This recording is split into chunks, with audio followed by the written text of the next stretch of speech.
She keeps on loving me, and I keep on wondering why.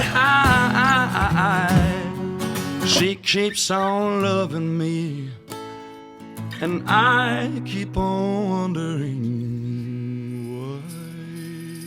why. Are we starting the podcast? Okay, great. Okay. So it's a casual start. These are all my sins. We're casual guys. So I went on radio show Frank and Heidi this morning. You made the 7 o'clock. Made 7 o'clock. Turn your phone off. I wouldn't have made Don't 7 even worry. o'clock. Keep it on. If anyone famous calls, answer it. I just woke up. Tell them to FaceTime you. Well, I have Android, so they don't have FaceTime. I went. Messenger. I went on Frank and Heidi this morning. We were talking about they do this thing called deep cuts, and it's like songs that never got popular play because of a better song on the album, right? Which is a great fucking lead into your show last night. I will say the 3 songs you released are bangers. Bangers. When you see that as a consumer, you see that, you go, so these are the 3 best songs. They're not your 3 best songs. So I love that about the ones that I was talking to Dan about it, and the 3 that we released are they're great. They're great. I love them. They're fucking great. Really do. But there's so much more in there. The whole body of work, to me, in my opinion, as try to pull myself as not the drummer or whatever, as a consumer, the whole body of work is fucking just beautiful. I love it so much. Well, we released all of the sad songs. Yeah. And so everybody's going to think that, this is going to be an album. We're just a bunch It's going to be a of sad boy summer. Yeah, sad boy summer, man. Already, soft pitch. I just want to say this, and I've kind of semi-greenlit this with my wife. I would like to direct a video for you for Ramblin'. A Ramblin'? I will pay for it myself. I'll pay for it myself. You don't even have to post it. I would like to we're going to post it. I would like to Jordan's direct it gonna hang myself because that song and nobody else like me. Mm-hmm. You saw me cry. I'm going to get emotional. Here's what's amazing about that song. Here's what's amazing about you guys.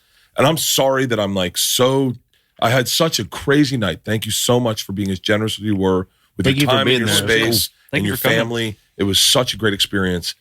But what's insane, and this is the number one takeaway from my 2 podcast producers who are musicians as well, is your banter in between the songs was so succinctly perfect. It was so complimentary of the music and so generous. I mean, your little brother, and when you talked about it, this is a song he talked to me about, and there's a song he wrote, and I'd like to play it.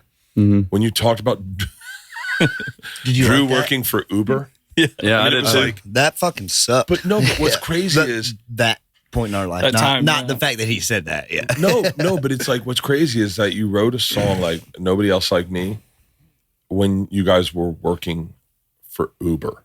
Well, Nobody Else Like Me was one Matthew wrote right out of high school. Yeah. It was Drowning that was one. That's right. Yeah, I'm Drowning. sorry. But it's crazy because I said this to you backstage.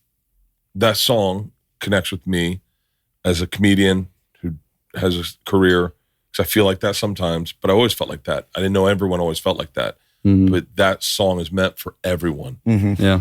Talking about Nobody Else Like Me. Yeah. It's up for interpretation. Well, like I said, we really don't know what it's about, but that's kind of the point is, you listen to it and take your own message out of it. It's just human shit, man. Mm-hmm. That's what I feel like this whole record is. It's all just, shit that humans go through, the way humans deal with shit, the shit that makes us the humans that we are. And everybody goes through it. Yeah. And a lot of the times you can feel so alone when you're dealing with something fucked up.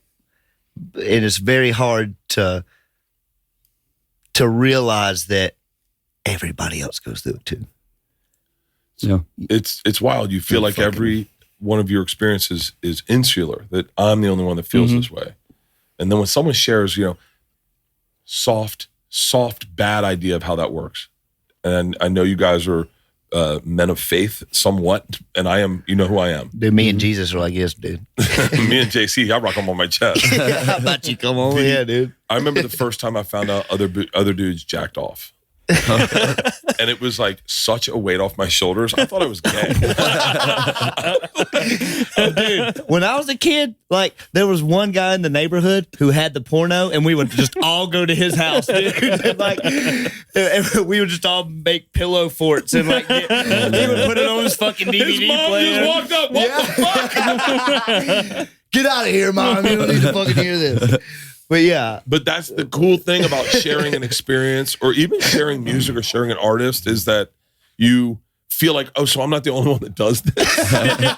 Kind of, yeah. Yeah. It's just like that. Yeah. It's Everyone jerks off, Bert. That's what the album's about, Bert. now I'm so glad that I didn't. Like, you ever meet a guy who didn't, and you're like, what happened to him? Hell yeah, dude. It's so what were your feelings about the Troubadour last night? I'd love to hear your experience because it was pretty moving for me, and I was sat with your family, and I mean I'm curious how you guys felt. It was nice. We haven't played a venue that size in a couple of years, so it was, Yeah. And we did 4 years of venues like that. it was very nostalgic to be able It was cool to be back in a small, intimate place again. Because usually with the bigger venues, they got the crowd like 5 feet away from the stage, and they were right up on the stage, so much so that a gentleman was leaning onto the stage between me and Andrew. Had to run out and fucking like, You might shoo him away. Yeah. He was like trying to get he was recording. He had like 3 broken fingers too, and he kept like putting the phone up in front of me and Andrew and like kind of getting in our space fingers? a little bit. Andrew told him to leave, and then he like flipped Andrew off but with he his had 2 broken broken fingers. No, you fingers. couldn't tell that he flicked off because it was his broken finger. He had all the broken, so it was like this kind of thing. And, like, he had like braces on all his fingers. And then he left, and I never saw him again that night. He got escorted out. Oh, he did? I saw that. So we I walked just down heard- from the top. I just heard earlier that somebody got fucking kicked out, and I didn't know that. Oh yeah, it was that guy. He was a problem. I'm not gonna lie to you. Yeah, it was cool seeing you guys in that size venue because I don't know. I mean, I know you fill bigger venues, fill them, meaning with your energy, but in that venue, it was like spilling over the top. I love Good.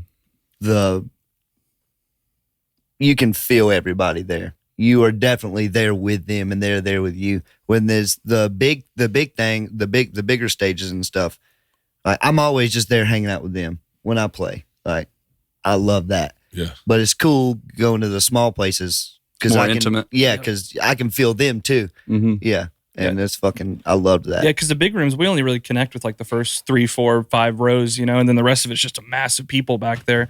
But like being able to see the crowd's a big thing for us too. Like we played a few shows. I don't like it. I don't be looking out there at all. I like to be able to see them. Like we played a few shows where it's just like dark in front of us and we can't see the crowd at all, and that really kind of takes me out of it a little bit. Yeah. I enjoy all of it. I enjoy all of it in different ways. Mm-hmm. It's almost like I enjoy the energy of an arena. I think it's sexy and it makes you feel crazy. But I literally was like, what am I doing? What am I doing? We talked about this last night. I was like, we did some small towns of 1,000 people. And those old school, it's like almost like honky tonk theaters. Absolutely. Where like Loretta Lynn's on the wall next to John Prine, and you're like, God damn, this is filled with like nostalgia. Yeah. You know? It's cool getting we've played a few of those places where like everybody's picture was on the wall in the room that had played there, and it was like Loretta Lynn and Willie Nelson and We played that Father Bluegrass. Green Hall Green Hall in Texas. Yeah. So I want to talk about everything. I want people that I don't know if there's people that don't know who you are, but if someone's listening that goes, wait, who is this? I did that this morning on Frank and Heidi. I was telling you guys, I went and played, they were doing deep cuts, and I played Changes by Blind Melon. I said, what's great is No Rain was so big, it overwhelmed the entire album. Mm-hmm. And which happens sometimes. You can put out a banger that's so big, everyone goes, that's all I listen to.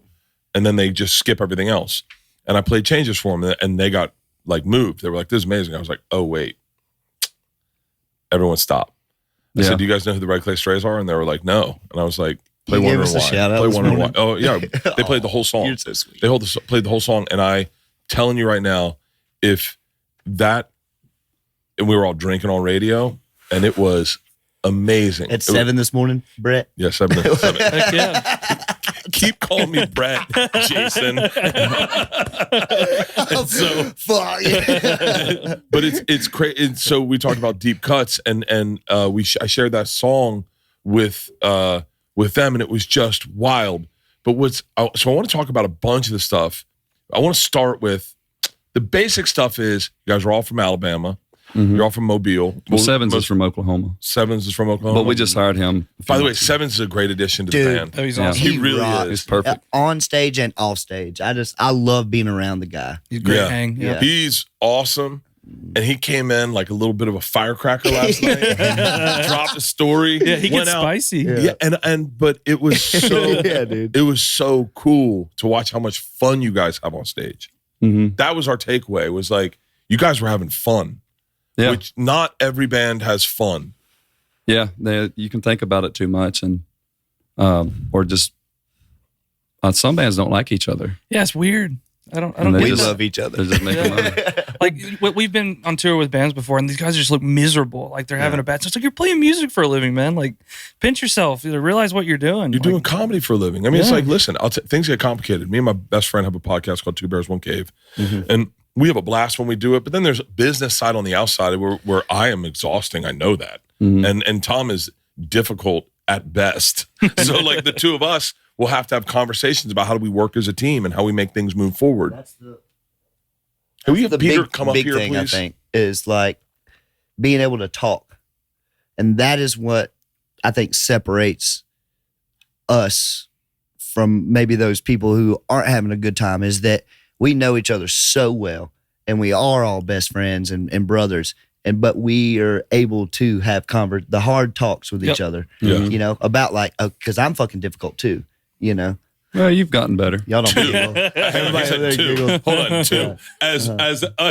By the way, I just didn't want to be alone. I've said to you since the second I met you, I go, that's the loose cannon. Yeah. That's the fucking guy. Did you hear Brandon say I got better, dude? Well, dude, when we first joined, John was just wild, man. Was he wild? Yeah. Dude, I was like really bad. Like, there's no reason I should still be here, really, except for that I know that they love me. You know, we would be packing up after a show, and then John would like disappear. I would go find a bar. Yeah. I would run. We'd find him in a bar down the street. We'd see John. He'd lock eyes with us and just dip, just run away. Run away. We still got to drive 6 hours to the next show. Probably drive through the night. And I didn't give a shit. That was a job of the night: is find John, Wrangle, go find John. Where's he at? But you kind of need. He'd lose his phone. No, He'd lose his phone all the time.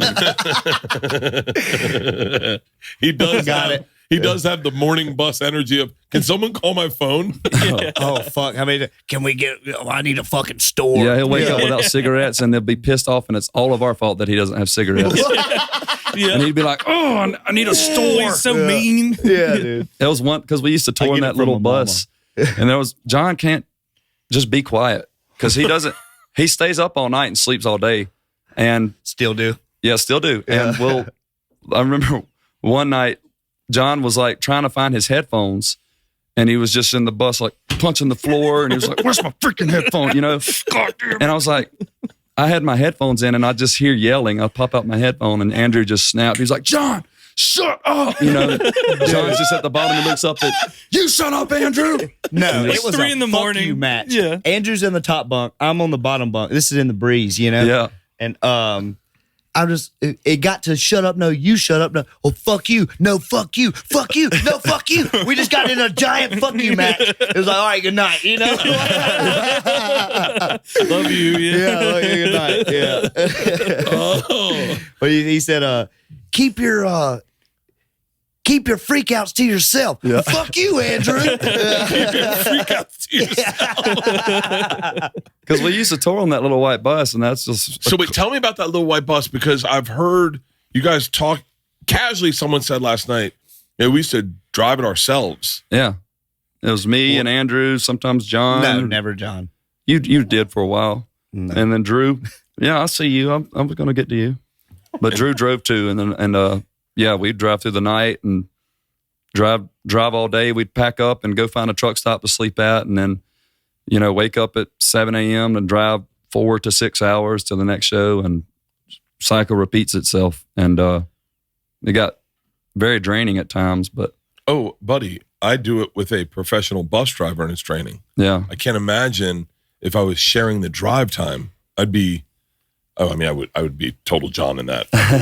Fuck yeah. Well, you didn't even mention the damn thing breaking down all the time. It broke down a lot. The AC would go out a lot. Oh, man. Every time we would hit Texas, AC would gone. break like clockwork. Really? Dude. This past summer, because we didn't get in a tour bus or the pre-bus until this past fall, but this past summer was our last summer in the breeze, and it was like it was cursed. I fixed the AC on it. I'm not exaggerating, like 5 different times. Yeah. And then a hose would get a hole rubbed in it, or a compressor would lock up, or it would spring a leak somewhere. Dude, when the compressor or whatever got the crack in it and we tried to fucking JB weld it. Yep, that didn't work.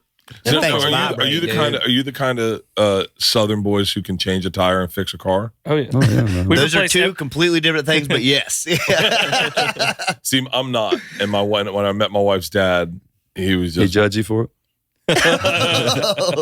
Buddy, you have no idea. I mean, to this day, he just says, "Don't let him near it." Don't let it. Like my father-in-law will buy broken wave runners before we come down in June or July. Whenever we go down with the girls, he'll buy ones that are in a junkyard, fix them, and let them run for a couple weeks, and then take them back to the junkyard. Like he'll just fix them, get them up and running. And then he's always tweaking them while you're running them. They're always waiting for them to explode. Yeah, but he's the real. But Leanne can do all that shit. It's hey, can I get I need a drink. I never got a drink. Can you get Peter? Have Peter come up here maybe with another round. I could use yeah, I think we could use another round, and I could use either a round or a beer. But I'll do do you have Miller Lite? I got everything you can. I'll do a Miller Lite. I pay someone to do this. Anything. Oh yeah, we got beers in there. Oh, so this is what I do know. Tell me if I'm wrong. You and Drew grew up together. Mm-mm. You and Andrew grew up together. Mm-mm. Who grew up together? None of us. No. Like middle school. No, I mean I knew him when I was in high school with his little brother Jacob. Yeah, and me and my wife went to middle school together. And me and Jacob. Yeah, that's so adorable. Yeah, me and Jacob kind of bonded on music together because we were both music nerds going through high school. What music? Everything, man. Like you say everything. Everyone thinks everything. Like Skinner, Little Feat, Dr. John. Anything Southern and groovy. Roots. Roots. Yeah. Like anything Muscle Shoals, all that stuff. My room was like in the jam room. I lived in like a kitchen kind of, but that's where my bed was. Then it opened up into a living room, but that's where all the music shit was. Yeah. So I'd be like hungover, sleeping off the party the night before, and these fuckers would come in there and start jamming. And I would wake up and be like, shut the fuck up. Yeah, the first 4 years I knew John, he was just Jacob's pissed off, like, douche older brother. Like, fuck you, John.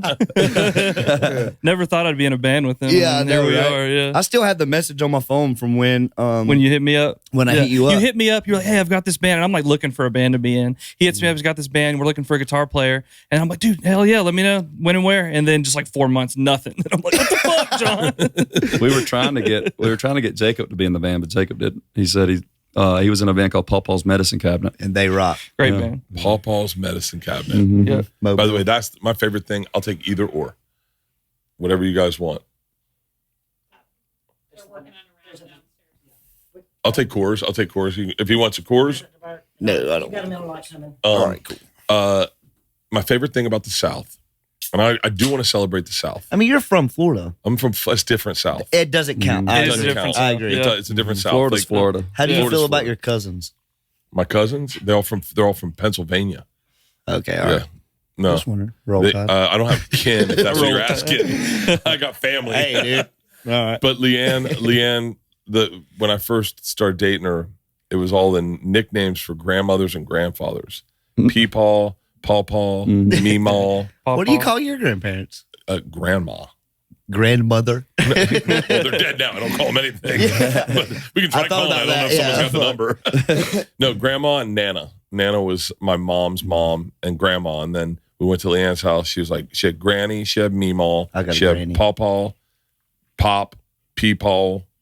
It was. I just found it fascinating. I had Mawmaw and Paw and Meemaw.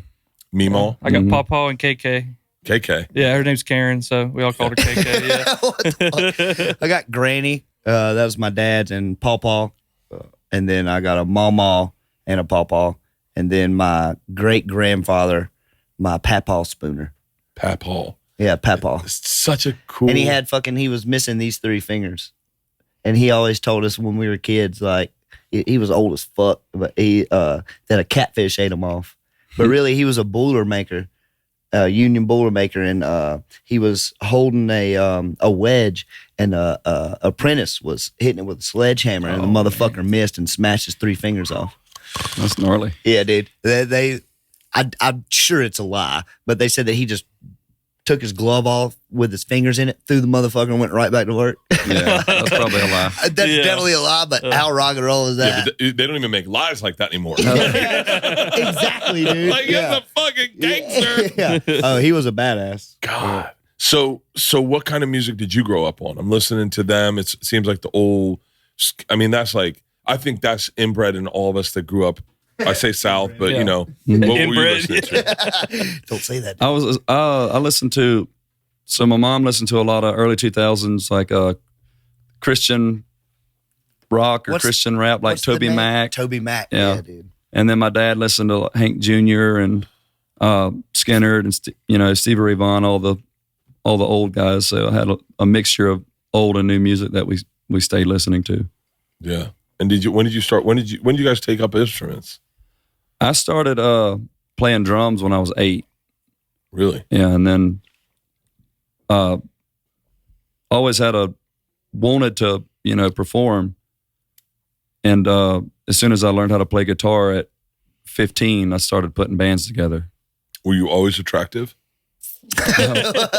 No. Really? I want to see those I don't pictures. even think I'm attractive I've now. never seen baby pictures of him or like young kid pictures. No, I was always He's always looked like that, dude. I was always very uncomfortable in my own skin. Just that does not read on stage. I feel way more comfortable on stage than in public. You've gotten so good too at talking to people, like on stage. But yeah, I just that old movie Beowulf from 2005, that monster in Beowulf that he kills. That's what, when I pictured what I looked like, that monster would always pop up. When we were drunk at Uncle Clarence's house, we were like getting deep and heavy, and you told me that. Like, fuck that, dude. I was like, yeah, I don't know. You don't always hated being in front of a camera, and really, just didn't like it. Didn't like talking to people. Now, very insecure. Do you? I had a very in-depth conversation with Leanne about the difference between Methodists and Baptists last night on the ride. Oh, dude, what? That's all she wanted to talk about. I'm a Southern Baptist, dude. I can't even dig into it. But she said there's something about. I wish I could break it down, but like when you guys cut loose as a team, she's like, that's the South right there. Like I think it's got to be. Is when you start really playing quick and the whole band's jamming and everyone's in it, that's the thing. She was like, that's a Presbyterian or a Methodist right there. No, man, that's Pentecostal. That's Pentecostal. That's it. That's what she was saying. That's Pentecostal right there. That's the snake shakers. Yeah, man. Well, yeah, there's like normal Pentecostal, then there's snake handling Pentecostal. Yeah. We went to the normal Pentecostal. She and I were raised Pentecostal. I was raised Southern Baptist, but the most at home I've ever felt was at non-denominational, but it's Pentecostal. Really? Yeah, yeah. When I've got to play with him at church a couple times, and there's nothing like that. There's nothing like that. What's crazy is like Nate. You know who Nate Bargatze is? Very talented comedian. Probably one of the best. I think you met him. Yeah, I was with you when you met him. Yeah. But Nate's act is not a church act, but he could do it at church, which is fascinating to me. Yeah, especially in today's climate, he doesn't cuss a lot or anything like that. No. But I was watching that last night and I was going like, this isn't like there's something about this music that makes you feel good. And there's something about this music that I guess if you're a cynic, you wouldn't get. Like if you're looking for, if you need broken, edgy, if you need to talk about the bad stuff in life to make you feel, which is cool. My daughter Isla likes it, that's great. My brother Wyatt Yeah. is a cynic for sure. Yeah, but if you have an open heart and you're looking for joy and gratitude in your life and you listen to your music, I mean, I told you this when I brought you guys up on stage in Nashville. Wondering Why is the song for every guy that's got the girl he doesn't deserve. Mm-hmm. And that's every guy. Yeah. Yeah. I know. I feel that way. It's definitely all for of sure. us. Yeah. Yeah. I know. I've seen it. High five. Yeah. We're all out covering our coverage. We're all taking out coverage. But bless up. but it's crazy. It's crazy because I just felt that throughout last night's show that like I felt like you guys were talking to me, and I know you didn't write them for me. I felt like you were allowing me to remind myself of the things that are good about me. It's really fucking powerful. What is your writing process like? And I feel like I've glazed over the band formation, but so let's go there for a second. So how did we get Red Clay Strays? So I met Drew when I was still in high school in 2015, and Jesus Christ. Yeah, I graduated in 2015. By the way, I was working for Travel Channel in 2015. Dude. Yeah. You're like skydiving and shit. I've watched that. Yeah, bro. I was riding roller coasters for a living. Hilarious. Hell yeah. That's cool. You're like, no. Jesus, you then guys were- you do it. It's Yeah. fucked up. But I met Drew, and he was our manager. We were in a cover band. I heard you talk about this. Yeah. Yeah, and then Drew. He was the booking agent too. Yeah, he was the booking agent manager, and he was starting to try to write songs. And I met Andrew because Drew and Andrew went to college together. I met him a couple months later. Thank you. And then we had like a 62-year-old drummer. 62-year-old drummer? Yeah.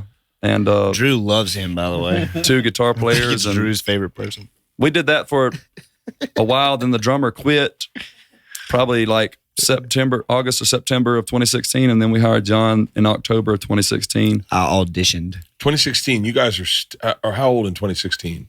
I'm 20 in 2016. I think I was 18. I don't remember. Yeah. I'm 30 now. I know that. I had to send Andrew to the bar to get me drinks at shows. What about the fucking 62-year-old drummer? I would have been like, No, he could get his own. He got his own. Yeah, he got it. Yeah. Well, we just started traveling more, and he didn't want to travel as much. So yeah, he got out and do whatever you got to do. we hired John, and John played with that band for a couple of months, and then that band kind of broke up, and then we hired Zach, and January 2017 is when all 5 of us were together as a band, and then January 2017, you said? yeah, and then we come up with Red Clay Strays, or Andrew's You hired brother me in come up with December of 16. yeah December Yeah. 16 Because I remember it was like right before my birthday. And I joined in October. yeah. yeah, I remember I came out to audition with them. I think I got the job. They never told me. And Me And- neither, dude. We And just they were kinda like- kept calling them. he gave me, I still have a picture of this sheet of paper he gave me. It was like 80 songs on there that y'all do. Yeah. And like I knew like 4 of them, something like that. It's like a bunch of music I'd heard growing up, but never like sat down and learned how to play. And they're like, all right, we got 3 gigs this weekend. And I'm like, oh shit. It was like real quick sink or swim. Like I had to just He do had to it. come pick me up too. Yeah. We never played covers the way they were supposed to be played. We always just we figured out the chords and just played them our own Yeah, way. I think it's kind of like that. Yeah. Yep. What were your first covers that you were like, these are my home runs? Midnight Anything Rider. Elvis. Midnight Rider. Midnight Rider. Great. That was always a good one. For What It's Worth by Buffalo Springfield. Ooh, That's a good one. we would run. Well, I don't know how I came here tonight. Oh yeah, Steelers Stuck Stuck in the in the we Middle. would run Yeah. Steelers Wheel Yeah. into Give me something. 3 steps. Into Give Me Three Into Steps. Give Me by Three Steelers. Steps. Yeah, it was Dude, awesome. it was a man. fucking banger. Shut the fuck So much up. fun. And we like ran them together, and it was so hard. Like Yeah, because we finally got it, but getting out of that outro into the intro. Give Me Three Steps. Yeah. Yeah. It fucking it still rocks to me in my head now. It's What's fun. what's the transition between doing covers and then playing your originals and getting rid of the covers and having it predominantly original? So you got to try to like we tried to like sneak them in, like we'd play a few like covers that people love, and then we'd sneak in one of ours, and just kind of under the radar, get people's attention, and then And just if they liked it, if they liked the original, we would keep playing it. Or if it didn't really get a good crowd reaction, we'd kind of work on it or just stop playing it altogether. What's your first original that people started responding to? Probably till things get right. Yeah, that's what I'd say. People are still asking us to record that song. Really? And we tried to record it a couple times, and it just never transfers well to me. It's in a my really opinion. live song. Like I feel like we need a crowd for Yeah, it to really. work properly, but We could always do it at the Ryman. Yeah, we could. Hey, We're going to be recording the Ryman shows. all three. I know. Are you coming? If I can get my daughter out of the goddamn house. I just got to get her into college. That's all. That's it. Just got to get your daughter to go to college. I mean, you guys got Leanne in your pocket. Leanne said to me, that makes me so happy. Yeah, she's by the awesome. way, she fucking rocks, dude. I got to give a shout out. I think I told you this. I want to say it just for definition of where we are. Is I was getting old, and I was done listening to music. I was out. I had my things that I liked, the things Steely Dan and Widespread and The Dead. Those are my go-tos. I always liked hip-hop. Like You're a T.I. deadhead? I'm a deadhead. I never would have guessed that. I'm a hardcore deadhead. Really? I'm a low-key deadhead. Like, I never really flaunted. You like to drop acid and just No, go I don't like not doing shower acid. for a week? I like not showering for a week, though. Me too. High five hate again. showering. Yeah, dude. But and then I told you I do Red Rocks every year, and so I went to Red Rocks first time. Big Jimmy Buffett fan. Went to Red Rocks again. Jimmy Buffett's from Mobile, or Yeah, he's from Mobile. Yeah, he went Mobile. to McGill, the same high school that our bass player Andrew went to. Really? Mm-hmm. I He got kicked out. I did a project on Jimmy Buffett in like elementary school. I had like the big fold out. He went thing to and all smart that. people school. Did you open it up and a parrot head flopped out? I wish. But it was like pick somebody famous for Mobile and like do a poster on him or whatever. So I learned a bunch of really weird shit about Jimmy Buffett. Wait, is it Rosa Parks from Mobile? I think she. It'd be funny that you picked Jimmy Buffett instead of Rosa Parks.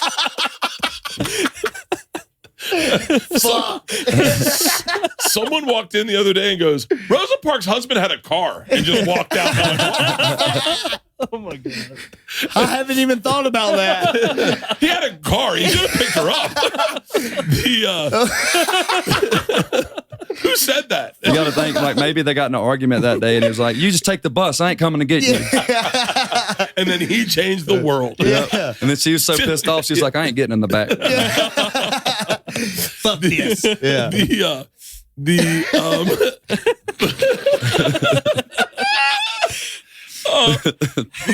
Roll Tide. That's all it took. As a kid, I loved eating cereal, but as an adult, I don't want all that sugar. And most cereals don't give me the protein I need. Then, recently, I discovered Magic Spoon, a nostalgically delicious cereal that tastes just like my childhood favorites, but without all the sugar and tons of protein. Macros. Every serving of Magic Spoon has 13 grams of protein, 0 grams of sugar, and 4 grams of net carbs, so you can feel good about eating cereal. They have 10 flavor options that all taste just like the cereal you loved as a kid. Their most popular are fruity, cocoa, frosted, and peanut butter, but there are so many more, like blueberry muffin, cinnamon roll, birthday cake, honey nut, and maple waffle.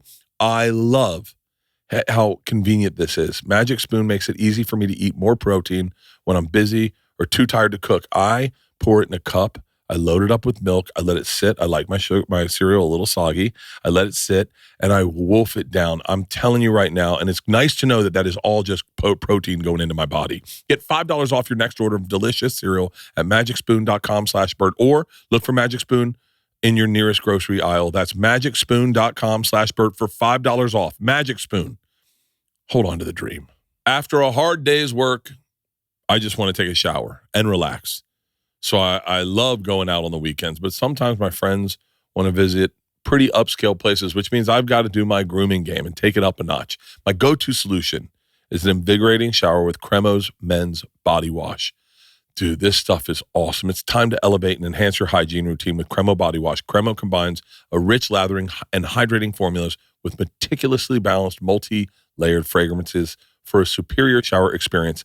Cremo's newest men's body wash scent makes a regular shower feel like a luxury experience. Their bourbon vanilla body wash invigorates the senses with bold distiller spices, perfectly balanced with notes of rich Madagascar vanilla and aged oak to create a shower experience that meets even the highest of standards. Cremo works with master perfumers to make sure that every Cremo body wash scent is meticulously blended and refined, and their hard work definitely shows. Every time I wash, I smell like a high-end cologne, and I don't use cologne, but it's nice to just use a little soap and come out smelling great. I shower with Cremo after workout. Today, I had a podcast with Rob Lowe, and I felt and smelt great right away. The new vintage suede scent from Cremo is like nothing I've ever used before. The scent really evolves as you wash, and it smells incredible. The new Bourbon Vanilla Men's Body Wash is excellent and absolutely worth trying out. You'll step out of the shower feeling like a new man and like you just had a drink. You can find Cremo Men's Body Wash in its new distinctive Bourbon Vanilla scent at Walmart or on Walmart.com. Again, that's Walmart or Walmart.com. So when you guys, what was the thing where you said, hey, this is really happening? Like, it was in March, and I was getting a text from my agent. We'd already canceled a couple of weeks worth of shows. So me and Drew were over at a buddy of ours' new restaurant. His name's Jer. What's the name of his restaurant? I can't remember. It was Sandbar at the time, wasn't it? Yeah, he doesn't have it anymore. Top of the Bay. I can't remember. No, top of the bay was across the bay, but we were helping him get his kitchen set up. Trying to make extra money. Yeah. And Cody, our manager, which he was our booking agent at the time, he had messaged me and said they're canceling everything all the way up to like July. So you're gonna have to find something to do. And then I texted him. I was like, hey, y'all find something to do. All the gigs are going away. That's when it kind of set in and was like, Now, is there a part of you that goes, so I guess this won't happen for us? No, never. No, not at all. Never. No. We'd still be doing it tomorrow if all this went away, man. There was a saying that I read that stuck with me. Well, obviously, I can do all things through Christ who strengthens me. Anything's possible with God. So that was always in my head. But also, there was a saying I read, I can't remember who quoted it, but something along the lines of, you either think you can or you think you can't, but either way, you're right. And so that's heavy. That's kind of how I looked at it. Like, nothing's going to stop us. We're going to do this no matter what we have to do to keep going. We're not going to stop. The best I've ever heard it explained was I was listening to NPR because I'm a nerd, and Steve Earle was on there doing like an interview or something, and he said it's you don't do it because you can or anything like that, because you have to. Yep. I have to. Like, there's nothing else I would ever do and be fulfilled, I suppose, Yeah. Like, how do you feel like with your art and stuff? Like, you have to, right? I have a little bit of a blind spot in life when it comes to when people are lost and they're trying to figure out what to do. Because I discovered it at a young age. At 20, I was 25 when I discovered that I wanted to do stand-up. Mm-hmm. And when I found it, I remember there's a Steely Dan lyric. I forget what song, but I bought the dream. And once you buy the dream, once you purchase that dream in your head, you're done. Mm-hmm. You're done. Yep. And your brain switches over. And I know you know this feeling. And I was thinking about you guys driving over the canyon today, and I thought, what a cool place to be in, to be able to have your feelings and know that these feelings, as shitty as they may be or as weird as they may be, are get to be shared with people. Yeah, because it's so cool. Like, for me, it's got to be comedy, but for you guys, it's the thing that, like, when you wake up with a little anxiety and you're like, "Fuck, man!" Do you say anxiety? It's when you're hungover and you have anxiety. I've had that. Yeah, I've had that's my whole life, dude. Shane Gillis is the one that introduced me to anxiety. We were at the Super Bowl and he had his door locked. We were in an Airbnb. Sorry, Shane. And I was banging on it. I was like, "Get the fuck up! Get your hair cut." He brought a hairstylist to the thing to get everyone their haircuts. We had a masseuse out. We had IVs. I was like, "Shane, get the fuck up!" And he cracked his door and he goes, "Buddy, not today." And I went, "What?" And he goes, "I'm having some anxiety." And he shut the door and I was like, "What the fuck's anxiety?" And then he came out and he's like, "Fuck it, I'm in. Let's start drinking. Let's get after it." That's what you got to do. And I told him, I said, "What's anxiety?" And he goes, "You don't ever feel like anxious and have anxiety when you wake up hungover?" Yeah. And I did. I just didn't know what it was. I feel like shame. Yeah. You know? I feel mine now is I'm not living my life right. Like, this morning I lived my life right. I woke up this morning hungover and I said I did what I wanted to do last night. You're welcome. Yeah. I had a great time. The best thing that ever happened is me not doing that shot with you. When I was like, one more shot and you were trying to get out, and you were like, "Come on." And I was like, well, I know. Leanne got me out of there. Leanne fucking pulled me by the ear out of there. It was like, "You're done, big boy." You caught that second gear you were talking about. The second Peaches came on by the Stranglers, I lost my shit. My shirt came off, and I was like, Your shirt did come off. my shirt came off, I was Fucking sweating. machine, Well, dude. you said goodbye, and I was like, all right, man, you leaving? And you were like, I don't have to leave. You sound like me for sure, dude. Yeah, fuck. We should not hang out. It was so fucking fun. But yeah, I kicked in the second gear, put another Zen in. I was like, let's do shots. And then Leanne grabbed me by the ear and like, you're done, big boy. She's like, you got radio in the morning. But I woke up this morning, no anxiety. I got in the pool, swim. I do laps underneath the water. Dude, I love to swim. Yeah. The water is so cleansing for me. It really is. But yeah, I that anxiety, like I thought it was cool. But for me, when I bought the Dream, I said to myself, I was in New York, I said, so everything will just be comedy now here on out. And I was like, I could live in that world where everything just has to be funny. All you got to do looks for the funny things. And I'm really blessed to have found that, because when people say, I don't know what I want to do with my life, I go, well, just do what you love. Yeah. That's the thing. I don't understand how people have a hard time doing that. But a lot of people don't like taking chances. Yeah, they're scared. It's always been so easy. You got to think. I mean, what did we go through? We couldn't pay our bills. We've been broken down. We've been in the negatives in our bank accounts. We've slept on airport floors. We for the last 8 years, we had no security or no guarantee this was going to work out. We had each other. Yeah. Well, all through all that, giving up was never an option. No. We didn't even. That wasn't even on the table. I don't think any one of us have ever thought like. No. It was, we had to do this for now, but we're always going to do what we do. Giving up was never an option. Yep. But did you guys have like a timeline on it where you were like, I don't believe in timelines. No, never. Yeah, never a timeline. That's all in God's timing is just the way I've always looked at it, man. And that's, for me personally, that is the reason why I have gone the way I've gone, is because, for one, God doesn't give you spirit of fear. So if you're scared of something, it's not from God. God gives you courage. And I think looking back now, everything that you go through, all the stuff that we went through, all it is tests, because we had faith no matter what. And it's like you get through that, and God sees how strong your faith is, and then He's going to set something else up. How are you going to get through this? You got to look at what's the young lady Ingrid who's just sang the national anthem.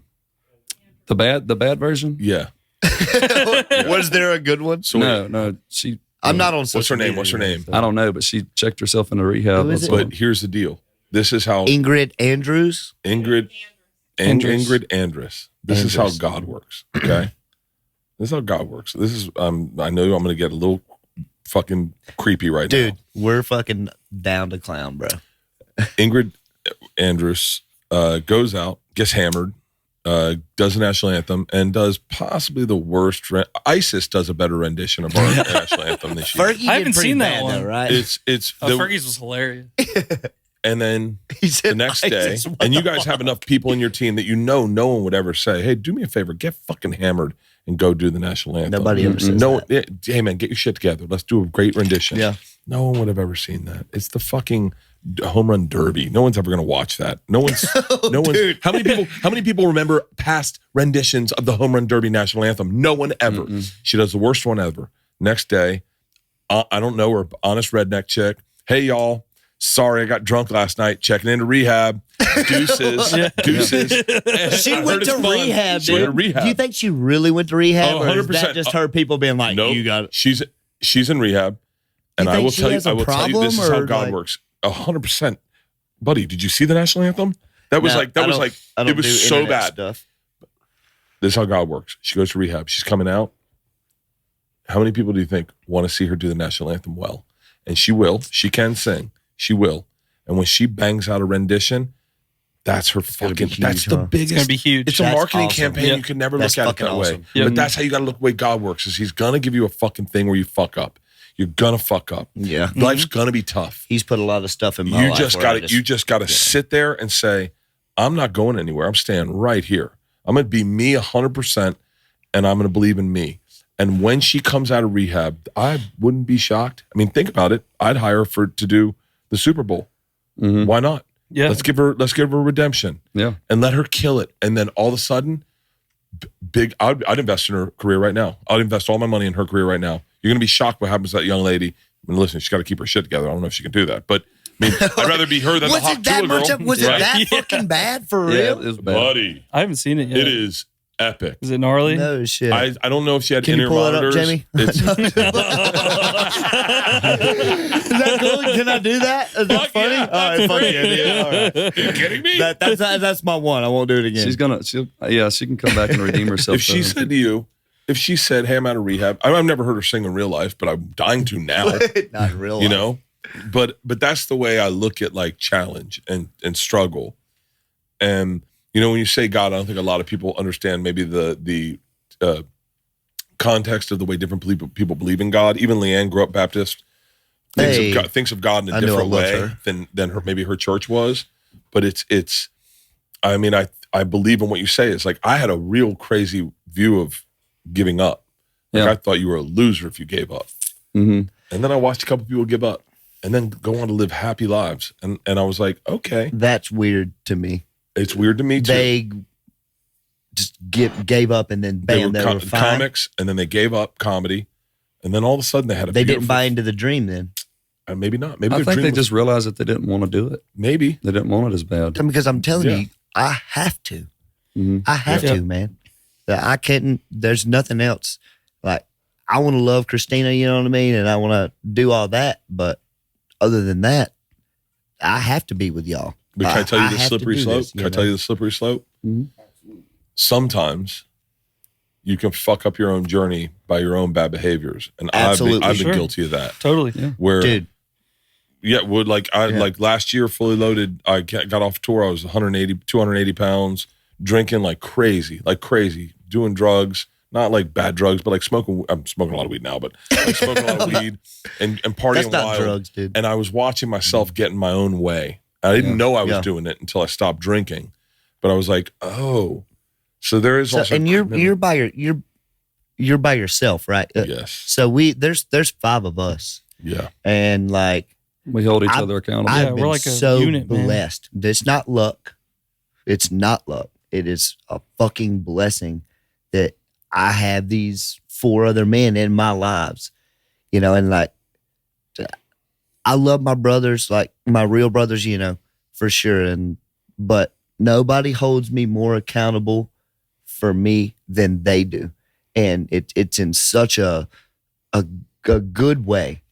You know, I feel like I'm so lucky to have y'all. You know, I think they know that, we all know the best that we can be, absolutely, individually. Mm-hmm. And if we're not, you know, we see each other doing things that are not letting us be the best that we can be, and you're like, it's a waste, man. You know, you're better than this. You can be this, you know, but you're wasting it. You know, it's the most jealous I've ever been is watching you guys come on stage. I think I said it. I was sitting with your chick, and I said, I'm so jealous. It's only been me this whole time.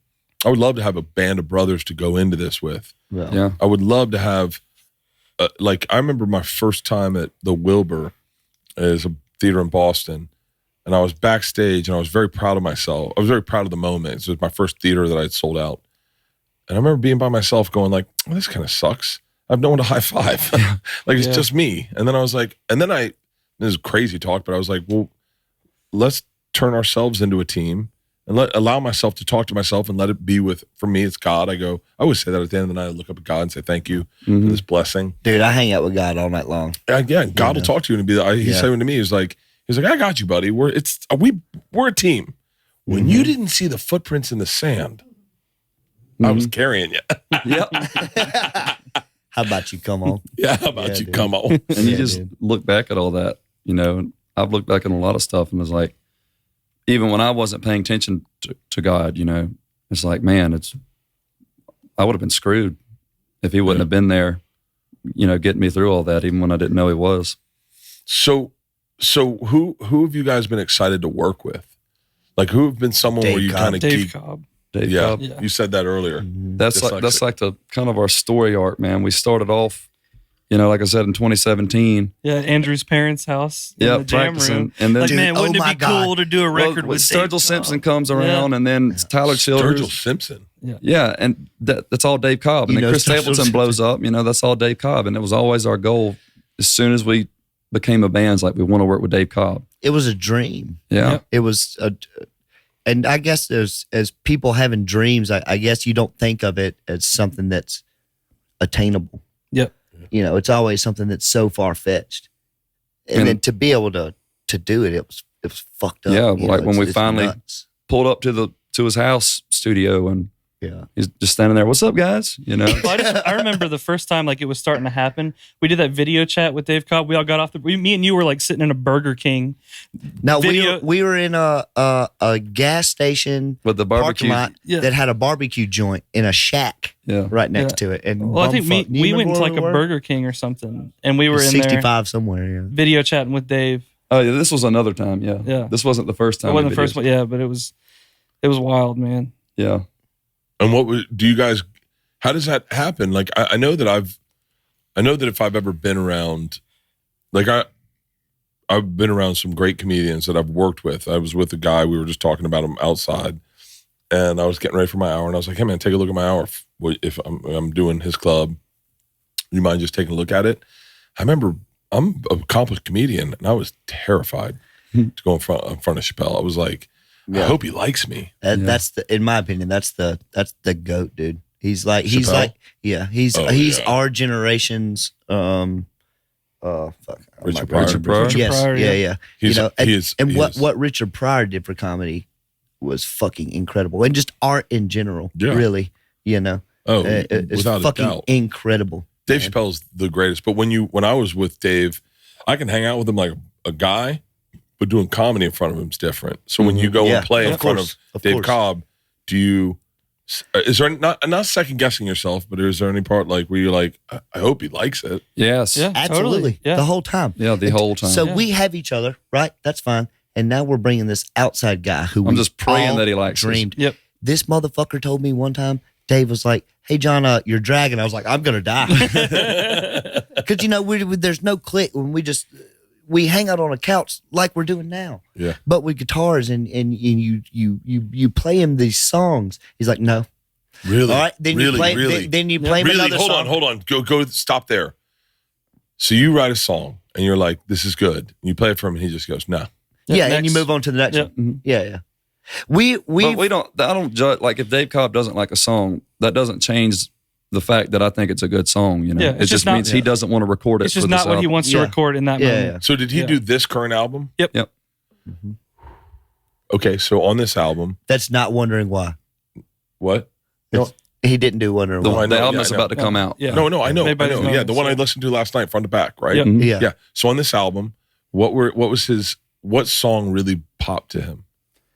What I noticed personally, because the whole time, you know, I was just wondering if he was liking it or not.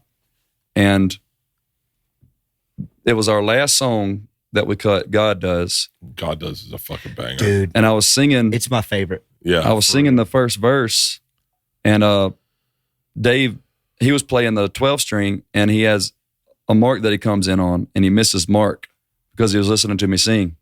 And he was like, "Oh, my bad, man, my bad. I was just listening. This is beautiful. I'm sorry. I just got caught up listening." And I was just like, "Yes, finally." Nice. A sign that he likes us. It was the last song we cut, but you know, it was something. Oh, that's such a you guys didn't you closed on it, then did your encore, Mhm. Mm-hmm. and it was. I mean, the whole set was amazing. Like I said, but so how do you structure what song goes first, what song goes last On the album, on the album? Oh, I definitely wanted Disaster to start just because of the intro on Disaster. That's Pete's favorite song. My Really? assistant, yeah, it's Pete's favorite song. dude, that's fucking. Today was like that's the fucking banger. Everyone has different bangers on that. Everyone does in our whole office. Really? We've been listening to it. Pete has it on his computer. He's been playing it, but that's Pete's favorite song is Disaster. Yeah, that was the first song we cut with them. Yep. And that we like did I said last we night, did 3. yeah, we did that first session. We did Disaster, and On My Knees, and I'm Still Fine. Mhm. And on Disaster, On My Knees is great. Dude, On My Knees is great. On that's My that Knees is great. Pentecostal mama. Yeah. yeah, I just showed Dave a cell phone recording. I was like, I just made that like a few months before that. He was like, "Oh yeah, let's write to that." And so the chorus is what I wrote on I'm Gonna Fall on My Knees. I wrote that, but I didn't have any verses, so we sat and wrote verses around it. It took us, you reckon, an hour, I hate 2 writing hours in the studio. to write. Really? Yeah, Because it costs money? no, it just takes. So I mean, that would be my sense. It's got to cost money, right? everything costs money, man. What's it cost to make an album? Do you know? I don't think we can say. I don't. You probably can't say, but like does, out of curiosity, like what I mean, Are you talking about the actual being in the studio? like what does it cost? Like when you like to get a producer like Dave Cobb's got to be expensive. I'm guessing. So how long does it take to make an album? Well, Dave took a pay cut because he wanted to work. We didn't have the money to work with Dave. He hooked us up. Yeah. Really? Come through, Jesus. We ended up signing with 30 Tigers, and they fronted the money, but it was still just a fraction of what he normally makes. Because when we were asking his manager about it, and his manager was like, "Don't worry about it. Dave wants to work with you. If he wants to work with you, he's going to. Money's not a factor. We'll figure out a price." The whole thing about the 10 song, and then Dave let us do 11. Yeah, so we I did don't understand that. Because I was like, why not put 20 songs on? It was a contract. His contract, man. Oh, it's like 10. This much money for 10 songs, and we had pretty much our 10 songs, and then Dave wanted to write "Ramblin'" because he said the album needed it. So we still had to do "God Does," and I was like, "Sorry, man. I know this was a 10-song thing, but this song has to go on the album." And he was just like, "It's fine. Yeah, never. It's cool." Didn't say a thing So about Dave, it. Dave said you needed Ramblin'? Yeah, Dave wanted "Ramblin'." Yep. Dave, I hope you're hearing this. He probably won't. Buddy, you're gonna have a cameo in my music video. Dude, That's Dave Cobb rocks, dude. He's I awesome. got to fucking pull up a picture of him. I want to see what he looks like. I have a picture in my head. Dude. And then to be around him, like, the dude is just a joy to be around, and just, but it's no bullshit with him. So then tell me, this is probably in the weeds of, but it's what I don't care. I'm interested. So what's it like when he says, because I remember hearing about Rick Rubin rather. Dude, I'm such a Rick Rubin. I'm a fucking car seat stacked with 10 keys. Rick Rubin. I'm hustling. Oh, he looks exactly what I want him to look like. Yeah, dude. He rocks. He looks bro. like if Dave Grohl was a hairdresser.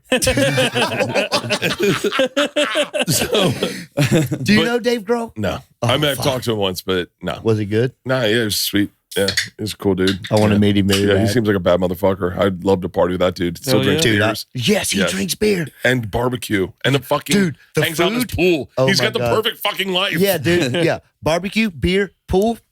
Sign Dude, me up, bro. You got me. That's what I'm working towards. So when you're doing a song, let's just say, what was the song he was really heavy into? Ramblin', right? So he comes in and he goes, does he say to you guys, here, I want to know what the process of a music producer to a band is. Does he go, here's what I want from you guys, or can you give me this, or how do you come up with that? So we'll play him our song, and he'll be like, "Oh, it needs a bridge here," or what if we hit a note here? And we pretty much break the songs apart and rearrange them, add stuff, take away stuff. He would say something. He says, "That doesn't sound like a song. It needs this." And then he would throw the bridge in or something. Like, it doesn't sound like a song yet. And Really. before we And that's so crazy. before we could even figure out, we'd get the song rearranged the way he likes it, and before we could even figure out or have it memorized, he's like, "All right, let's record it." We were tracking. And then press record, and then that's how we do it, I would move from the couch to the drum room. I was alone. Were you allowed to drink and smoke and do stuff? You don't. I don't. You I don't. don't- Yeah, you're allowed to. we but didn't want we to. don't want to. Yeah, you don't want to? No, it's a work day. You know, So you're in there working. You had a guitar solo In Disaster. Oh, in Disaster, yeah. that created that song, Yeah. right? How did that happen? Well, it was, we hadn't really worked that one up as a band before. Dave just kind of picked it out of the bunch that we showed him. And we were kind of going for this like Skinnerty, Southern rock kind of thing. And, we're just kind of wrapping our heads around the chords, learning how to play it as a band. We played it like 3 or 4 times. And when we were working it up, you never played the solo. He was just like, "So this is where the solo will be." Yeah.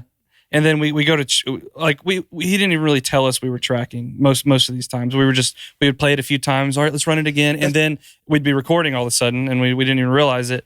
And you know, he's playing on a bunch of these songs. He's playing guitar with us. He's like having another, all of them. Yeah, like having another member of the band with us. Yeah. And I'm sitting here, like he's like on the couch right there where John is, and I'm sitting here. We're playing guitar across from each other, and like this dude's like a legend to me. He's an incredible guitar player, and it comes time to play the solo, and I'm like, oh shit, I haven't written a solo for this song yet. Like I don't know what I'm doing, and so I'm just like Skinner.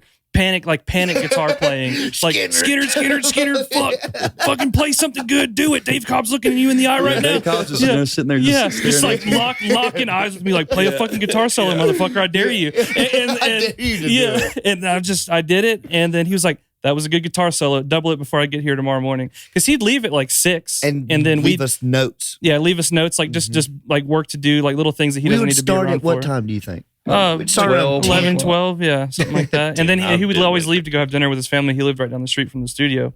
And he was like, okay, good, double it before I get here tomorrow morning. And then I wake up the next morning. Double it meaning make it twice as long? No. So like do it again. The old Leonard Skinner trick, they would play a guitar solo, and then they would play it again over that guitar solo. Like play it, try to play exactly as close as you can get it. It beefs it to double it. Yeah, and it kind of gives it that like weird, like kind of out of sync kind of sound that like Skinner, all their solos are double. You can't just copy and paste either. Yeah, because that just does nothing. It doesn't but work in the computer. It's the little imperfections that give it that cool sound. And he's like, good, double it before I get here tomorrow morning. So much fucking. And then I wake up the next morning. I'm like, shit, what did I do? I'm having his engineer Ethan, awesome dude.